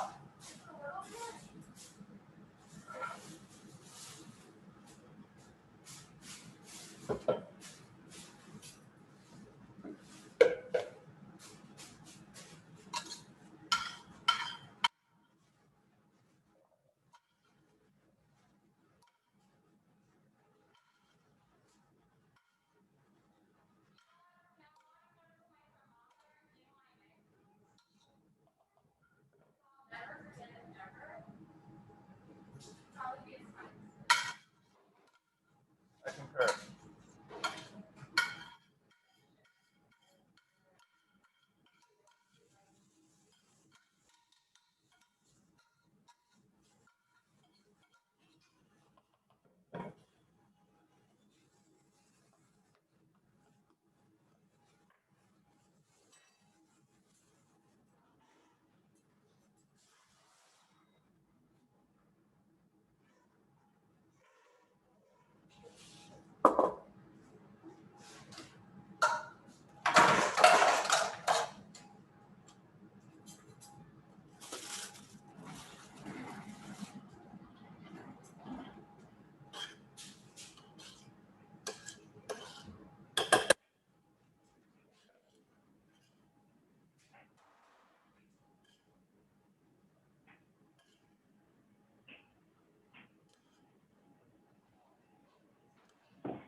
Can you close that door?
No, I got one.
Definitely not. Next week. Depending on. I'm gonna text Robert right now and be like, hey, can you please, like, as a personal request, do it right now? Yeah, yeah. Because I got plans to go see my wife's in-laws this weekend. I don't know. If I can now.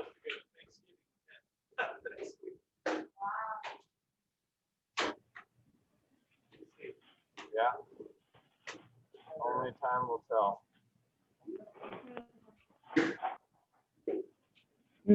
Just look.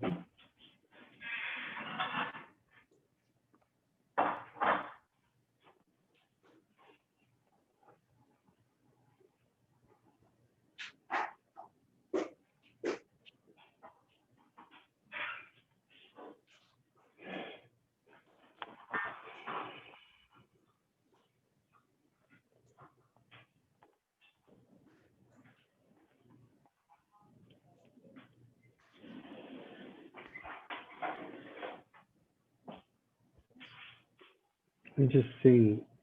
Oh.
So give me a call. Thanks. Bye-bye.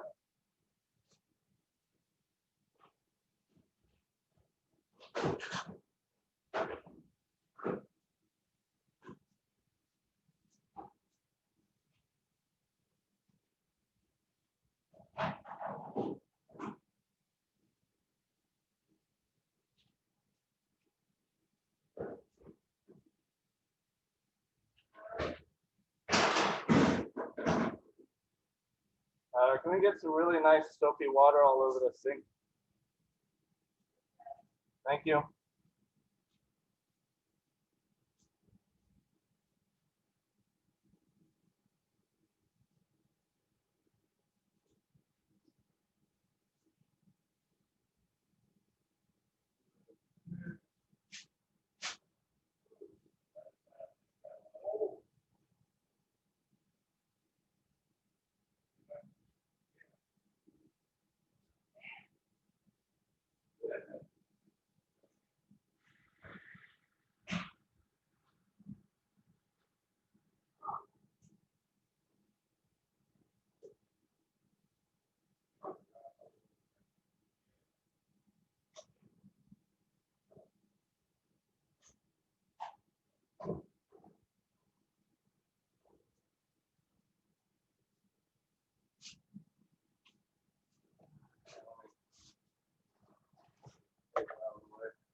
Yeah, I do.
And Chef Cliff Dickerson, if you and Chef Yeah. What's up? my sopa de lima. Oh, nice. I'm trying to make sure that you see it right there, all the vegetables and everything. It's got mirepoix and my secret ingredient. Oh, yes, that's right. My churros. Yeah, your churros. Nice. And my arroz verde. Nice. That looks nice and green. I love it. Great job. Thank you, Chef.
push some water over here, that would be amazing.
Do you mind?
No, that's for this class. For my other class.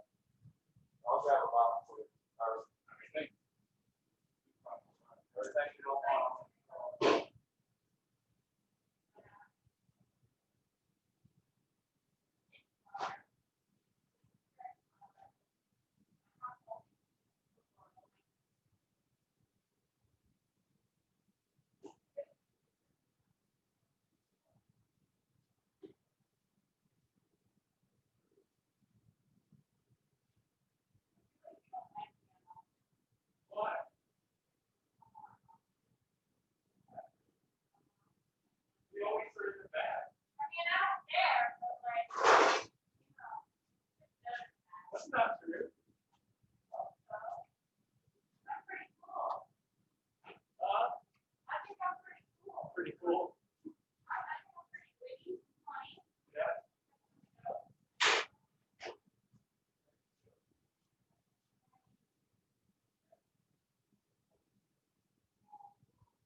Hey, Evan, I was talking to you and I was on mute the whole time. Sorry. I was saying your food looks amazing. It was churros. Yeah. They look really good. I don't have the powdered sugar to make like an icing for them, but Yeah. And a little brown, a little maybe just sugar and cinnamon will work. You know, like that's just regular all I cinnamon did. and sugar. Yeah. No, it looked great, man. The rice has got about 15 minutes left. Yeah. But I'll probably have to leave for work before then. Heard. Those are mine.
Throw them at someone's house.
Hey, Chef Cliff. What? Yeah, just a second. My headphone fell out. What's up? Okay. Yeah. Oh, wow. There's my 3 complete That looks dishes. great.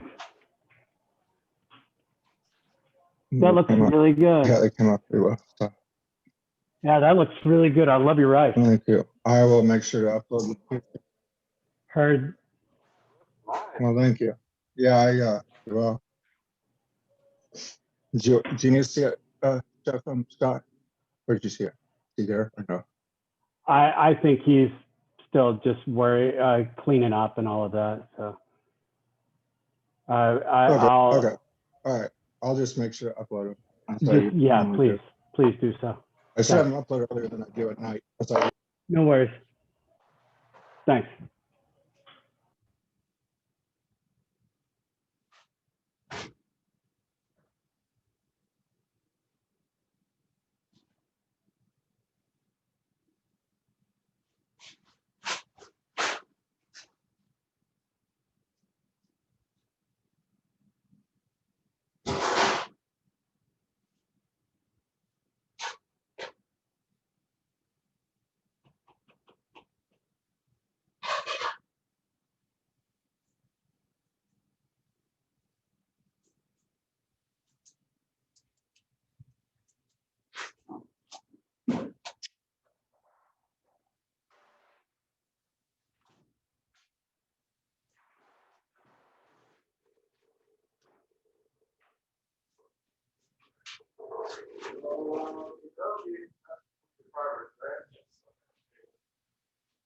Alright, I'll get on down here.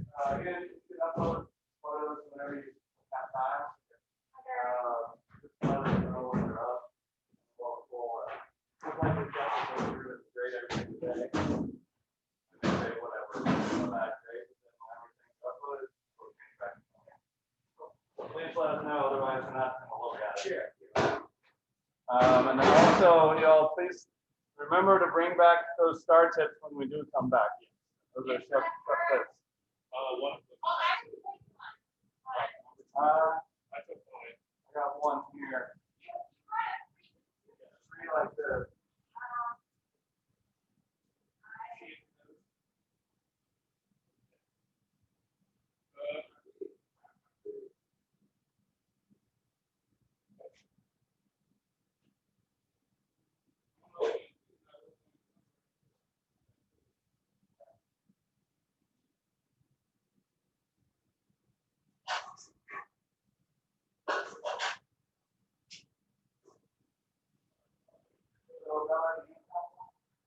The lectures actually, and he's the one that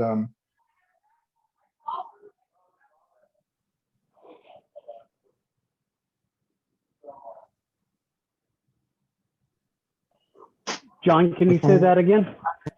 Oh no, I was sorry. I didn't mean to. I had that on mute. I was talking to my dad. Oh, okay. I'm sorry. I thought you said, my bad. No, that's all right.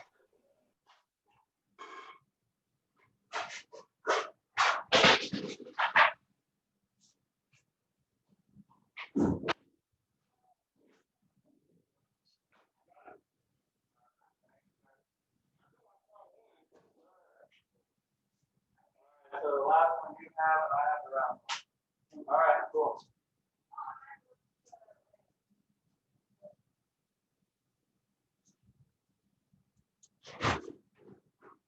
Okay, y'all are set free. Bye, guys. Y'all have a good day. I'll Be still be safe. around tidying my space up. Do what? I'm still gonna be around for a little bit. Oh, yeah. No, that's fine. I'm gonna be here. I just saying bye to those guys.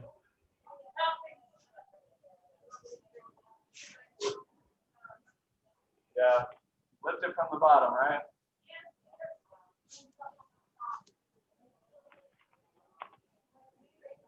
Oh, hold on. Wet on your right side, so just be real careful.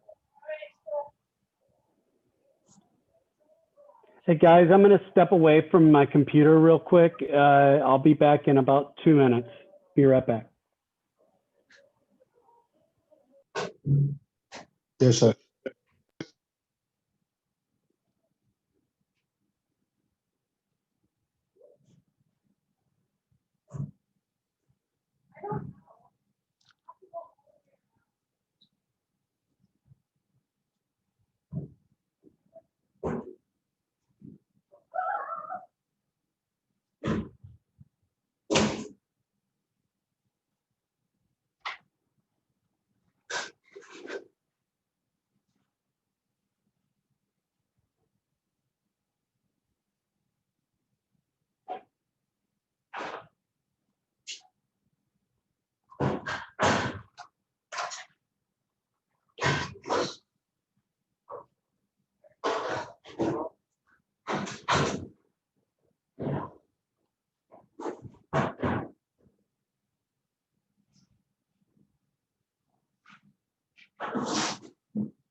All right.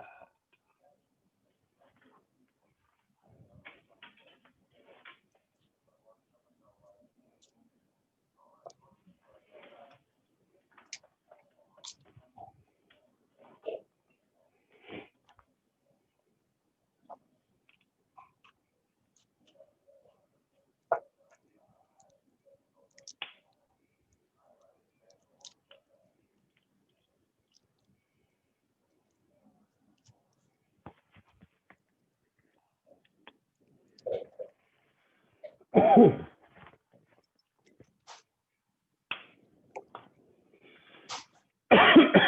yeah.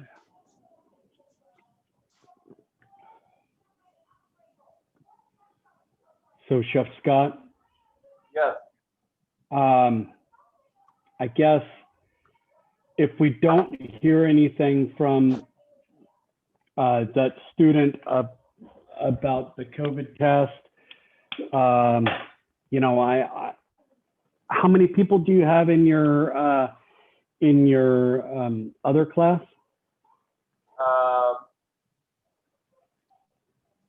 Right. That are, I think it started off with 10, but I've only seen 9 people, so 9 hybrid students. okay. And I'm thinking about, what do you think to send like a preliminary email, like, hey, just so you all know, like storage, you know, so ordering can be done for it and like kits made just in case, or Yeah. until Monday. What are y'all doing on Monday? It's always just lecture. All right. So, but even would Monday be the hybrid people? Or when's the next time you would be on ground, other than tomorrow?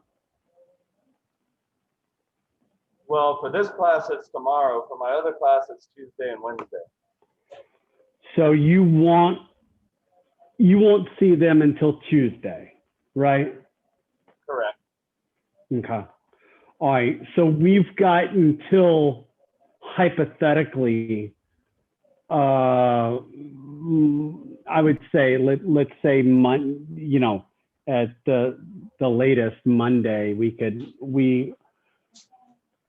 we would have to Monday by the beginning of your Monday class have an idea of if they're going to be on ground or if they're not going to be on ground, right? Yeah. Or I guess, well, no, because then they would have to build boxes and stuff like that. Yeah. They would have to already. All right, so I called Stan and talked to him about this class, about boxes that hypothetically could, could be needing, depending on what this COVID test results, reveal, right? And it's all kind of everything stemming on that. So if that person is going to go either today or tomorrow, hopefully the latest, what is today? Today is Thursday. Yeah. Thursday, Friday, so Saturday, Sunday, Monday. If it's a 3-day test, we could probably find out by Monday. If he does it tomorrow, right? So I say go ahead, just maybe shoot a note and say, hey, is Gary willing to go up there?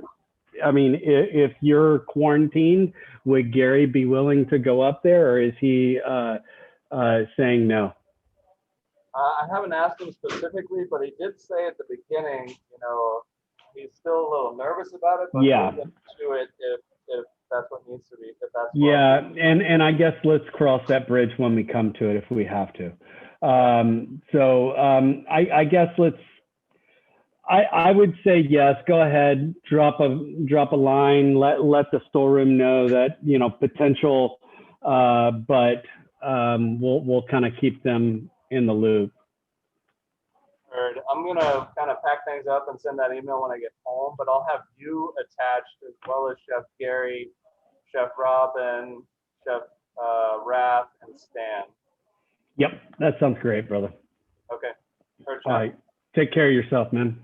All right. Thanks so much for everything. Bye. See you. Peace out. We'll see you tomorrow. All righty. Bye, y'all. Thanks so much. Bye, Chef. Thank you. Bye, Chef. Thank you. Have a great day, y'all. See you tomorrow. You too. Bye, Chef.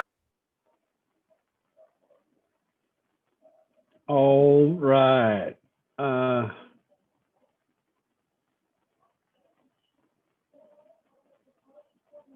So like I was telling you, Patashu looks good. You just want to have it dried out, and then you just let it cool a little bit. Mix it with those eggs.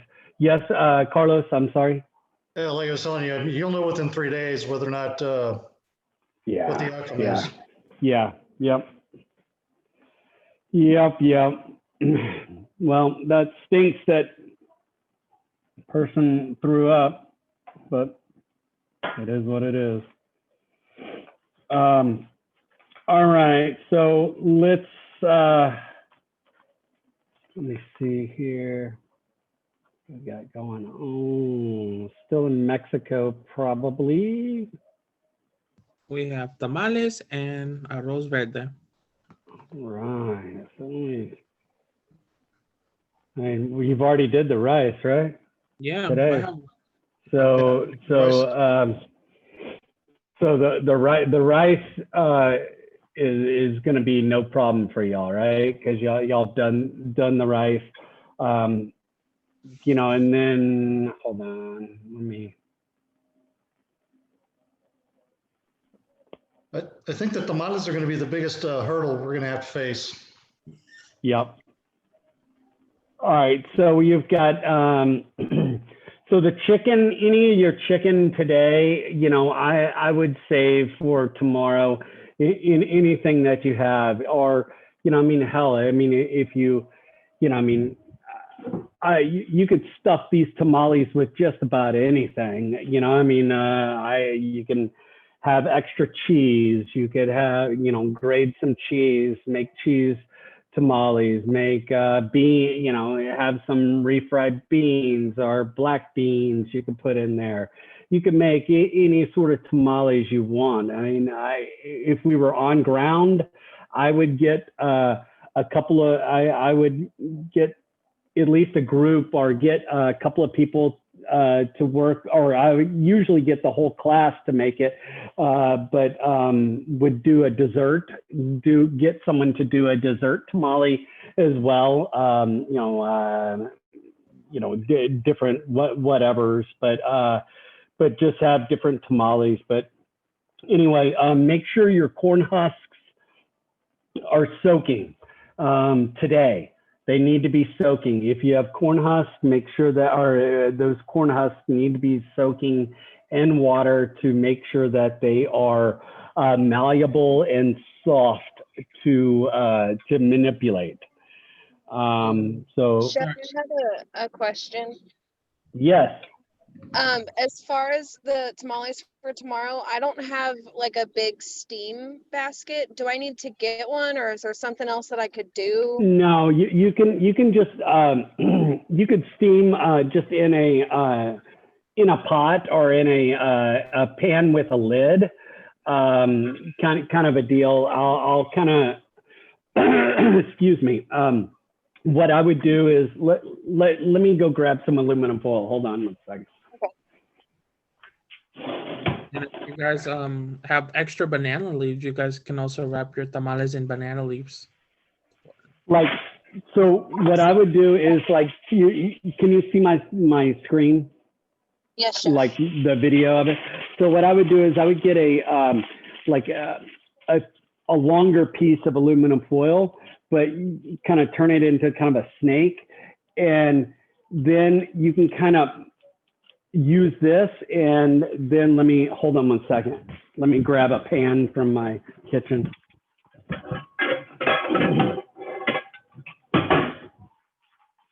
And here, so here's like a pot. You can take this little piece of aluminum foil, kind of prop it up here, and this and then you can have water at the bottom of that pan, and then you can kind of prop up those tamales up there, so where they're not sitting in the water, and it's kind of gonna be able to steam for you. Does that make sense? Yeah, it does. Thank you.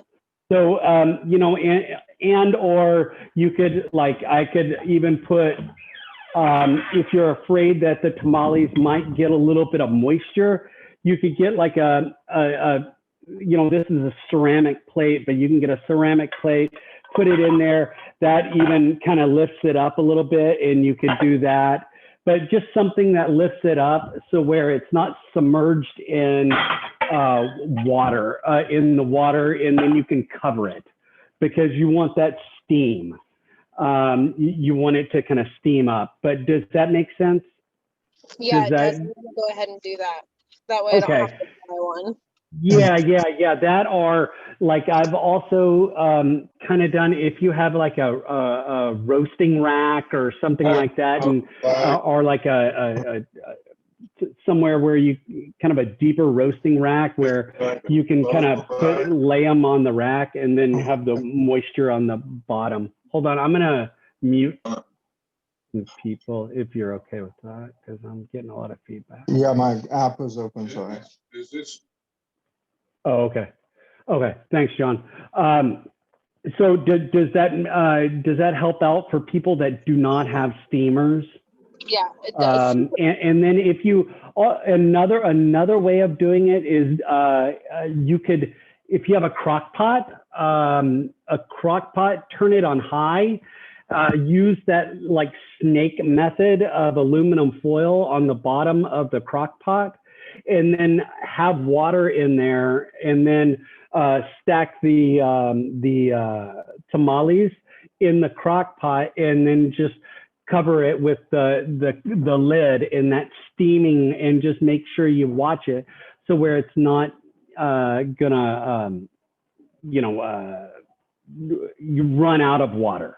But that's another good Instapot. I've seen people use Instapots as well if you have one of those.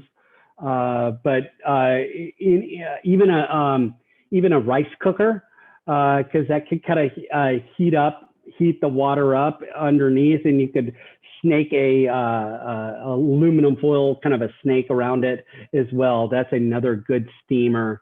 And then the last resort would be, I would say, is the microwave. And you would just kind of put them on a plate, put some water, on the plate, or on a plastic device or whatever, and just wrap it up, and you microwave it by steaming it and kind of cooking it that way. But that's for me the last resort. Hey, stuff on the Orzo Verde, is that a typo or are we just saying something for tomorrow? You're the salsa verde? It's the same thing, right? No, I mean, No. I'll go over What? it in just a second. Give No, me the one green sec. lights. I thought- Oh, the green rice? Okay. Yeah, I mean, you could either make, I usually, what I do is I'm going to make some salsa verde. So I'll make a little extra salsa verde, and I usually throw in some of that salsa verde into my rice, and then kind of a makeshift. But that's you know, when I teach the class. So you know that, but you know, if you have any leftover rice, you could use. And that's kind of what I did as well when I did it on ground, is if I had any leftover rice for the class, I would get them to save it and we would use it again the next day. Okay, well, I'll try that. Yeah, I did 2 cups of rice. 'Cause I had a lot of Okay. attachments. Yeah. So yeah. So let's go to the tamale. Hold on. All right. So first of all, I'm going to just talk about tamales. All right. Who makes tamales? Anybody make tamales? Who is that? It's Leroy. Okay. All right. So Leroy, can I? Who usually makes the masa? My abuelita, or like it usually Yes. what's It's the oldest, usually the oldest, right? Mm-hmm. The grandparents or the eldest usually makes the masa, you know, typically. Okay, and the reason why I'm saying this is a lot of people, you know, in you know, like for example, like probably Leroy has been around making it, but he's probably never made, you know, made much of the like the filling or the masa, because usually the elders do that, and that's kind of their job. You know, it's because of they know, they can feel that moisture, they can feel they know the texture that it should be. Okay, and it's once that's done, they can just lean back and watch everybody else do the rest of the work, because the rest of the work, I think, is the hardest job. Like filling it and wrapping it and doing all of that. But it's always a family production. I mean, at least for us, it is. Oh yeah. But usually, typically the elders usually make the masa and build the masa, and so and why I'm saying that is because it really takes a lot of time to really get the texture you need to what a good texture of the masa should be, and it shouldn't be too dry, but it shouldn't be too wet either. So there's like a happy medium, and as it's going along, as you're making it, that masa is drying out even more, and you've got to add a little bit of moisture here to make sure it keeps that same consistency that you want. So it takes a little bit of time and a little bit of making hundreds of them and making a lot of masa to really get that kind of consistency that you're really trying to go for. You're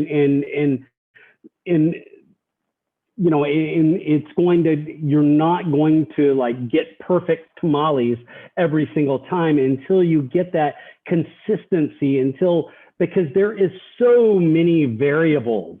Are you using lard? What kind of fat are you using? How humid is it? Is it humid today? Is it raining today? All of these things. Are you using chicken stock? Are you using hot chicken stock, cold water? What are you using? All of those things kind of really kind of go into making this. So you typically have lard, you have masa, you have baking powder, you have salt, you have chicken stock, and it should be warm or water or a combination of chicken stock and water or whatever sort of liquid you're going to be using to hydrate that masa. For me, it's typically either chicken stock. You don't want to use anything too dark because you don't want to make that masa too dark, right? Or to that paste that we're going to be creating. And we don't want to create it to be too dark and all of that. So, chicken stock is great. A combination of water and chicken stock, even pork stock. Pork stock would be nice. It really kind of depends. But it needs to be warm. It needs to be hot. And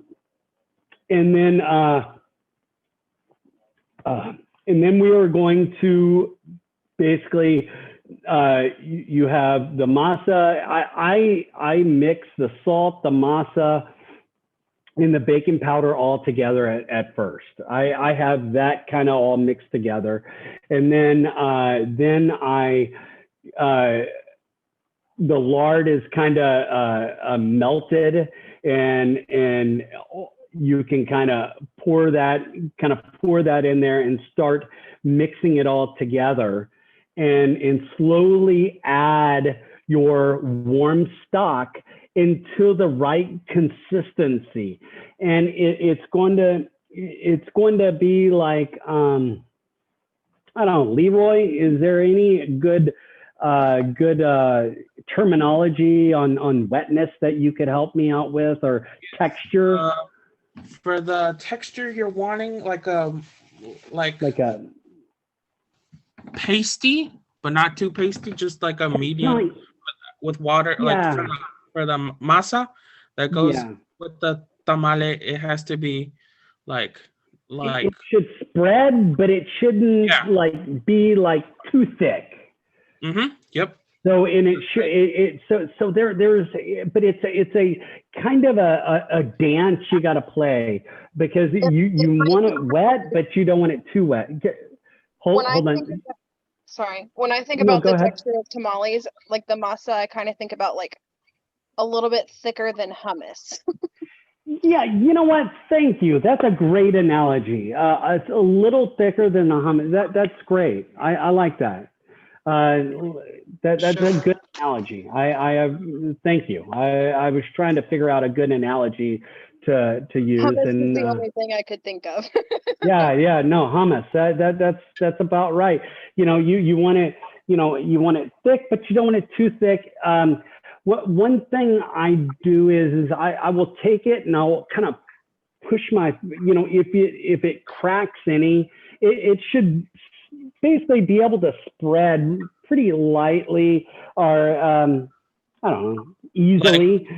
Almost like peanut butter, almost like it's kind of a peanut butter / hummus / kind of all mixed together. So it just should, what I'm just trying to explain is I shouldn't be able to stick a spoon in there and it should stick up straight up. It should be a little softer. And then you spread it on there. I'm sorry, what? You've got a rough side and a smooth side. There's two sides to the husk. Oh, yes, that is true. So you're going to lay out your husk, and you want your and you might need to rip a little bit of that husk off. It depends on how big it is, and they all come in different shapes, sizes, colors. There's some that are kind of not so good looking, so you got to cull through those. Take off the hairs off the husk. Yep. Yeah, and that's kind of one of the reasons why you soak it as well, is to make sure you loosen up some of those hairs that might have gotten stuck, and kind of clean it. And I would soak it, and then I would rinse them again, and then just have them kind of sitting there. And you don't want them too wet. I would dry them off a little bit. You don't want them too wet. when you're dealing with it, because the masa doesn't really stick very well if it's too wet. So you need to make sure they're a little drier. And so you're going to lay out your husk, and you're going to spread your masa on there in kind of the middle, and it should kind of flare a little bit. When you spread it, it should kind of flare onto the side, and then you can fill it with, I would say, that pulled chicken, that chicken you have left over. I would mix that with maybe a little that salsa verde, maybe mix that, put a little cheese inside of that, with that chicken. And then you can put just a small amount. And really, we're not trying to like stuff this thing, man. We don't want to stuff it. We want to just have a little bit. So you put maybe a half ounce, maybe a tablespoon or something amount in there, and then you kind of fold the sides up and then the corner. And then some people like to get a little piece of the string of the husk and tie it so where it kind of looks like a little package and Chef, in there. And I would also, guys, and hold on one second, Leroy. And guys, I would also look up today, type in tamales and look up different shapes of tamales. There's different styles and all of that. Yes, Leroy, go ahead. well, if you guys want to use like a queso, like I recommend this queso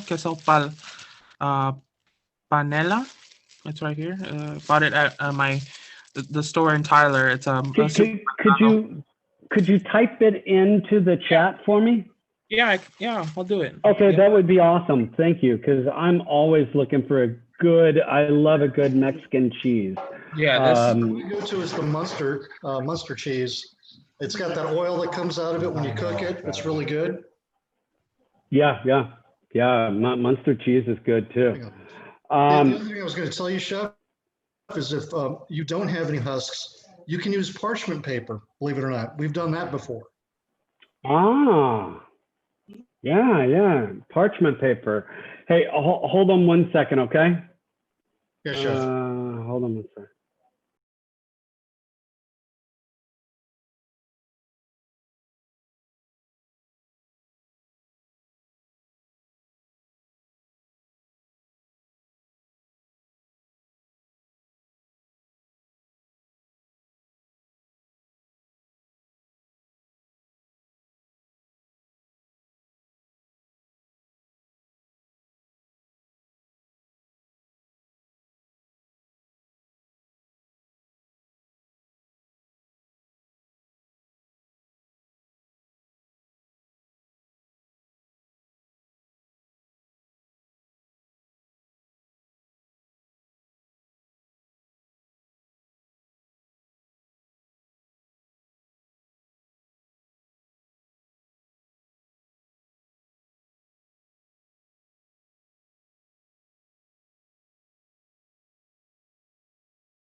Sorry, guys. That was our sickly person that was checking in, telling me that they got an appointment to get a COVID test tomorrow. So anyway, so sorry, my bad.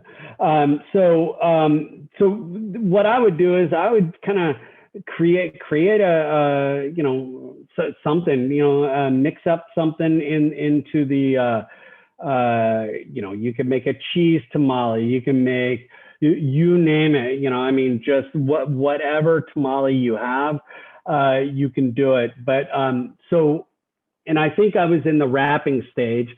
And I said, if you want to, look on YouTube, or not YouTube, or, Google it or whatever else, on different styles. There's like a thing called a beggar's purse that kind of, you kind of, I don't know, it's a little satchel that, they sometimes people do that for like a dessert style.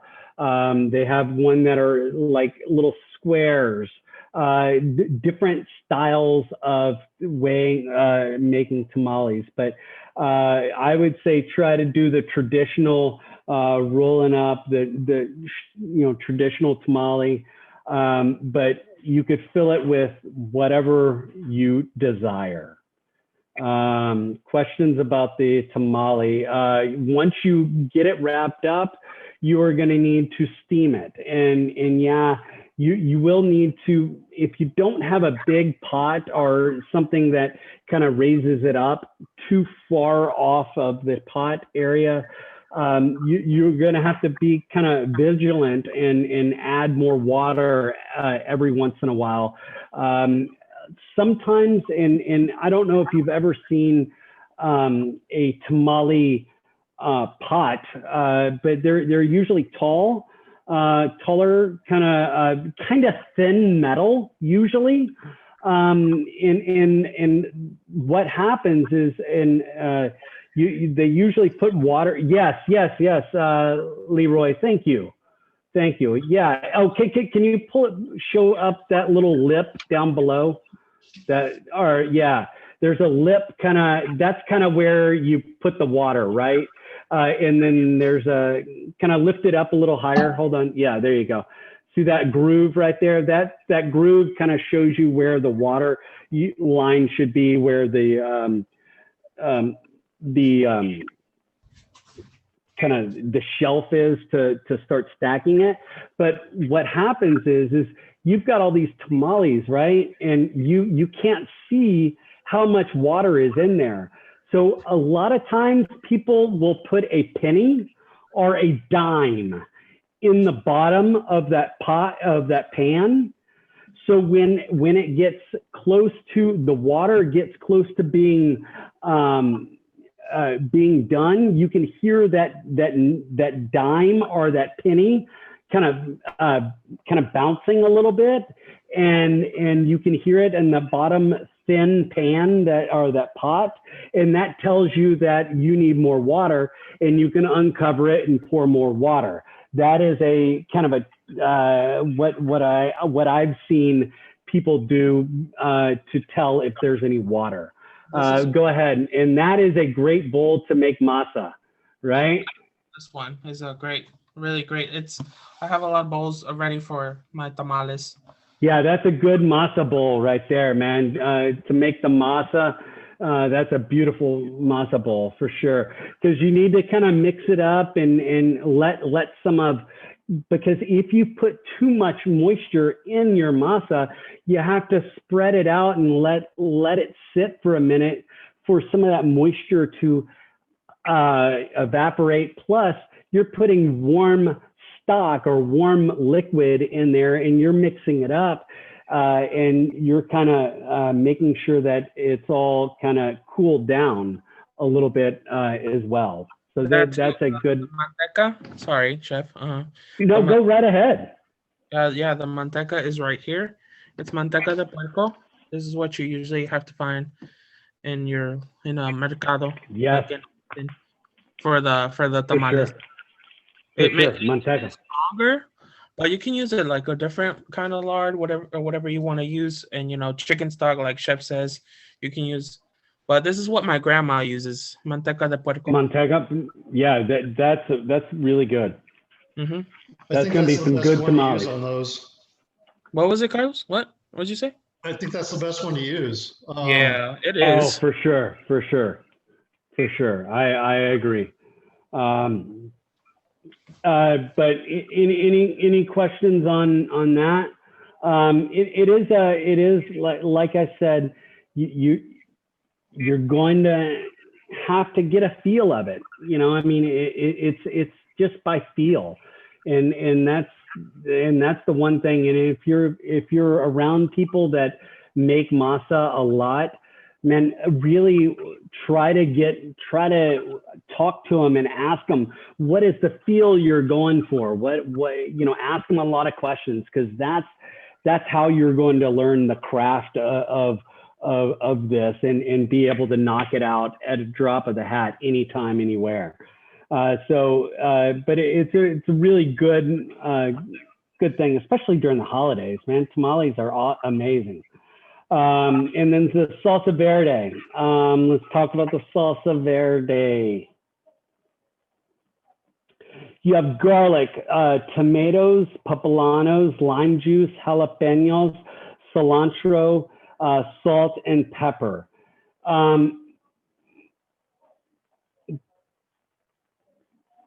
Did I say tomatoes? I meant to say tomatillos. I don't know if I don't know if I said. I was quiet because I was trying to remember what I said, but I couldn't remember. But if I said tomatoes, I meant to say tomatillos. Okay, so what I usually do is I take the tomatillos, take the husk off the tomatillos, rinse my tomatillos off. I actually even rinse my poblanos, especially nowadays. I rinse all my vegetables, or clean all my vegetables and all of that. Yes, those are yes, thank you, Leroy. And see that husk that Leroy he's got right there. And it's kind of got a sticky kind of feel to it. It feels weird, but anyway. So I usually rinse that off, and I usually cut my tomatillos in half, and then I roast them in half, like on a sheet pan, or I cut them in half, just so where they're not whole and they don't roll around everywhere. I usually just cut them in half, so it's easy. But I've got my, I usually get my whole garlic. I usually get whole garlic cloves, throw it on a sheet pan. I usually put my poblanos, my tomatillos, my garlic, toss it all with oil. And I usually, and then I'll lay that, and my jalapenos, lay that on a sheet pan, stick it in the oven, and roast it that way, roast them. Or you can fire roast if you want the poblano and the tomatillo, if you want to fire roast them. I'm okay either or, but they need to be roasted, okay? I don't want raw, or I want them cooked in some way, right? I want them roasted. Do what? Sorry, is it okay if I add my personal opinion? Yes, of course. Yeah, it's just what my mom does, and what normally people that I've seen, people, in your normal Mexican household. Yes, of course. Take the garlic and all that tomatillo, poblano, and all that, and all mix it into get it all to mise en place, and then you add it to a blender, and then you blend it really well until you get a thick paste, and you strain the salsa out, and that's your salsa verde. Okay, great. That's yeah. I mean that's a non-roasted one. This is a non-roasted. What you were talking about was non-roasted, and this one is roasted. It really doesn't. I do the blender method. I let them cool down and put them all in a blender. Oh, for sure. For sure. Okay. I always blend it for sure. Are you fine with us blending it? Are you fine with that? Because I would prefer that. But if you want, I'm not gonna. So I'm not saying I was doing pico. I was just saying I was cutting my poblano. I cut my poblanos in half just so they don't roll all over the sheet pan when I roast it. No, I'm gonna blend it. I'm gonna blend it all. I'm gonna put it all into a blender, and even half of my cilantro I usually put in my blender as well. And then just because I like it, I like that green part of that cilantro in there.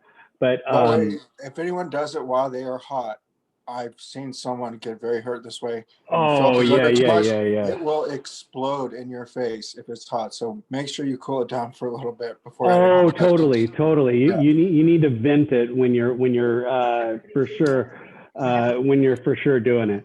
But yes, you don't have to roast it. I mean, like there is a salsa verde non-roasted, and then there's a salsa verde roasted. You know, I roasted it's, mine today.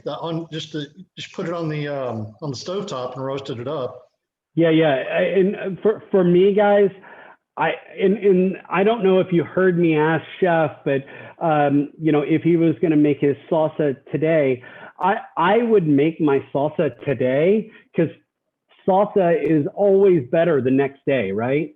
Because the flavors marry, the thing, you know, everything kind of commingles and it becomes one, right? And you know, when you make salsa right at first, right, you have garlic, you have, you know, you have all the flavors individual, and you want all the flavors to marry together and to be, you know, in harmony, and not to work together, and instead of being individual.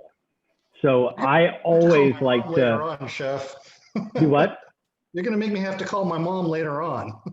I always love making my salsa the day before, because it's always going to be better. You know, I mean, no matter what. I mean, has anybody ever made salsa the day of and then eat it the next day and you go, damn, that's better? Yes. Yes. You know, I mean, hands down, because the garlic has you know, mellows down, you know, everything gets all together. And that's why I always think making salsa, or even making, you know, any dip, like your, you know, tartar sauce or any of that sort of stuff, needs to be done early, because the onions need to marry, and I don't want strong raw onion flavor. And if you make it within an hour before you sell it, it's going to have that strong, you know, onion flavor type of deal. So anything's better than just letting it sit. So salsa verde, any questions? Either roast it, you know, this one's a roasted one, either fire roasted or in the oven. Either or, doesn't really matter to me. And then puree it. Again, if you want it mild, take out the seeds on the jalapenos and take out the seeds of the poplanos. You want it to a little heat, you leave the seeds in there. I adjust it with acid, lemon juice for sure. You need to adjust this with lime juice. Always adjust it with lime juice and salt, and just let it in. And again, you might want to, some people like to chop up cilantro and finally mix it in. I usually do a little bit of both. I usually puree it in a little bit of the cilantro into my mix, into the blender, and then I finally chop it for garnish to kind of mix in right then and there. But just be aware, moisture content on everything, guys. You know, you've got poplanos, you have, you know, you've got to be very careful. You don't want this too wet. And you know, you've just got to manage that accordingly. We don't want this like too soupy, right? We want it to stick, you know, salsa verde, it should, you know, stick to a chip, right? It should be enough so where you can eat it, right? It's not too ultra thin, but you don't want it ultra thick either. That makes sense? It should be salsa, okay? Questions, problems, concerns, issues? Yeah, Chef, when you add garlic, when it's really spicy, how is it the garlic takes away all that harsh spice? You know what I'm talking about? That bite? You know, jalapeno? How does it, when you use jalapeno, or when you use garlic in salsa, you're asking why is it you're not getting a bite from the garlic. Is that what you're asking? Right. Have you ever noticed that you could neutralize like pepper with the garlic? Why is that? Yes, with the garlic, and that's why the garlic oils help out with that as well, with that spice. Is that what you're kind of asking? No, I'm just wondering how it actually does that, because it's like I guess if you oversalt something, you're going to use a potato, right, to get the Of course, the salt yes. out? Is it kind of Yes. like the same factor? Yeah, yes. I mean, it sucks it up. Yes, in a way, yes, it does. Yes. Okay, sorry about it. Didn't mean to put you on the spot. Just kind No. curious I just didn't understand. I think I didn't understand what your question was at first. So now I understand it. And yes, it does. I mean, it's pretty. I don't know what it, what it's called or any of that sort of stuff. I'll look it up, but I do know it does almost the same thing, like sucking up a potato, salt in a potato. If your tomato sauce is very salty, putting a whole potato in there will suck it all up. So it does the same process by, I would kind of osmosis, kind of a deal. I would say, or maybe going, well, no, not really. I don't know. I'm going to have to figure it out. I'll find out for you. Sorry, Chef. I never took botany. I took zoology. No. It's all good. It's all good, man. It is all good. So, so we got tamales, salsa verde, and more rice. So I would save your rice for tomorrow. If you have any more of your, if you have any more of your patachoux, save a little bit of it, and you can fry up some more,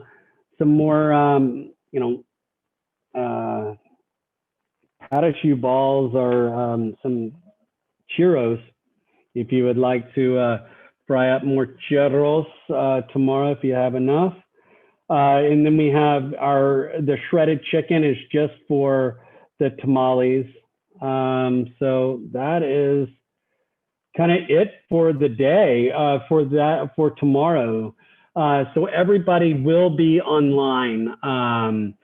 So, I mean, really nothing's going to change for any of you online, but other than on next week, probably we'll have more people online than on ground. So, but other than that, that is it. So, Chef, we could use just about anything.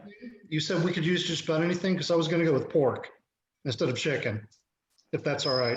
Yeah, I mean, shredded pork. If I was on ground, I would have had extra probably pulled pork because of the barbecue buffet or the barbecue. So I would have probably have gotten my class to make some sort of pulled pork tamale. I would have them do like a chicken tamale. I've gotten them, also would get them to do just a cheese tamale. And then I would get them to also do a dessert tamale. If you were on ground, that's what I would want all the groups, everybody to make all of that. Cool, thank you. But you could fill it with anything. Cool. All right, guys, I'm going to be here for a few minutes, and otherwise I will post this, on the portal by, 5:30 or 6 o'clock.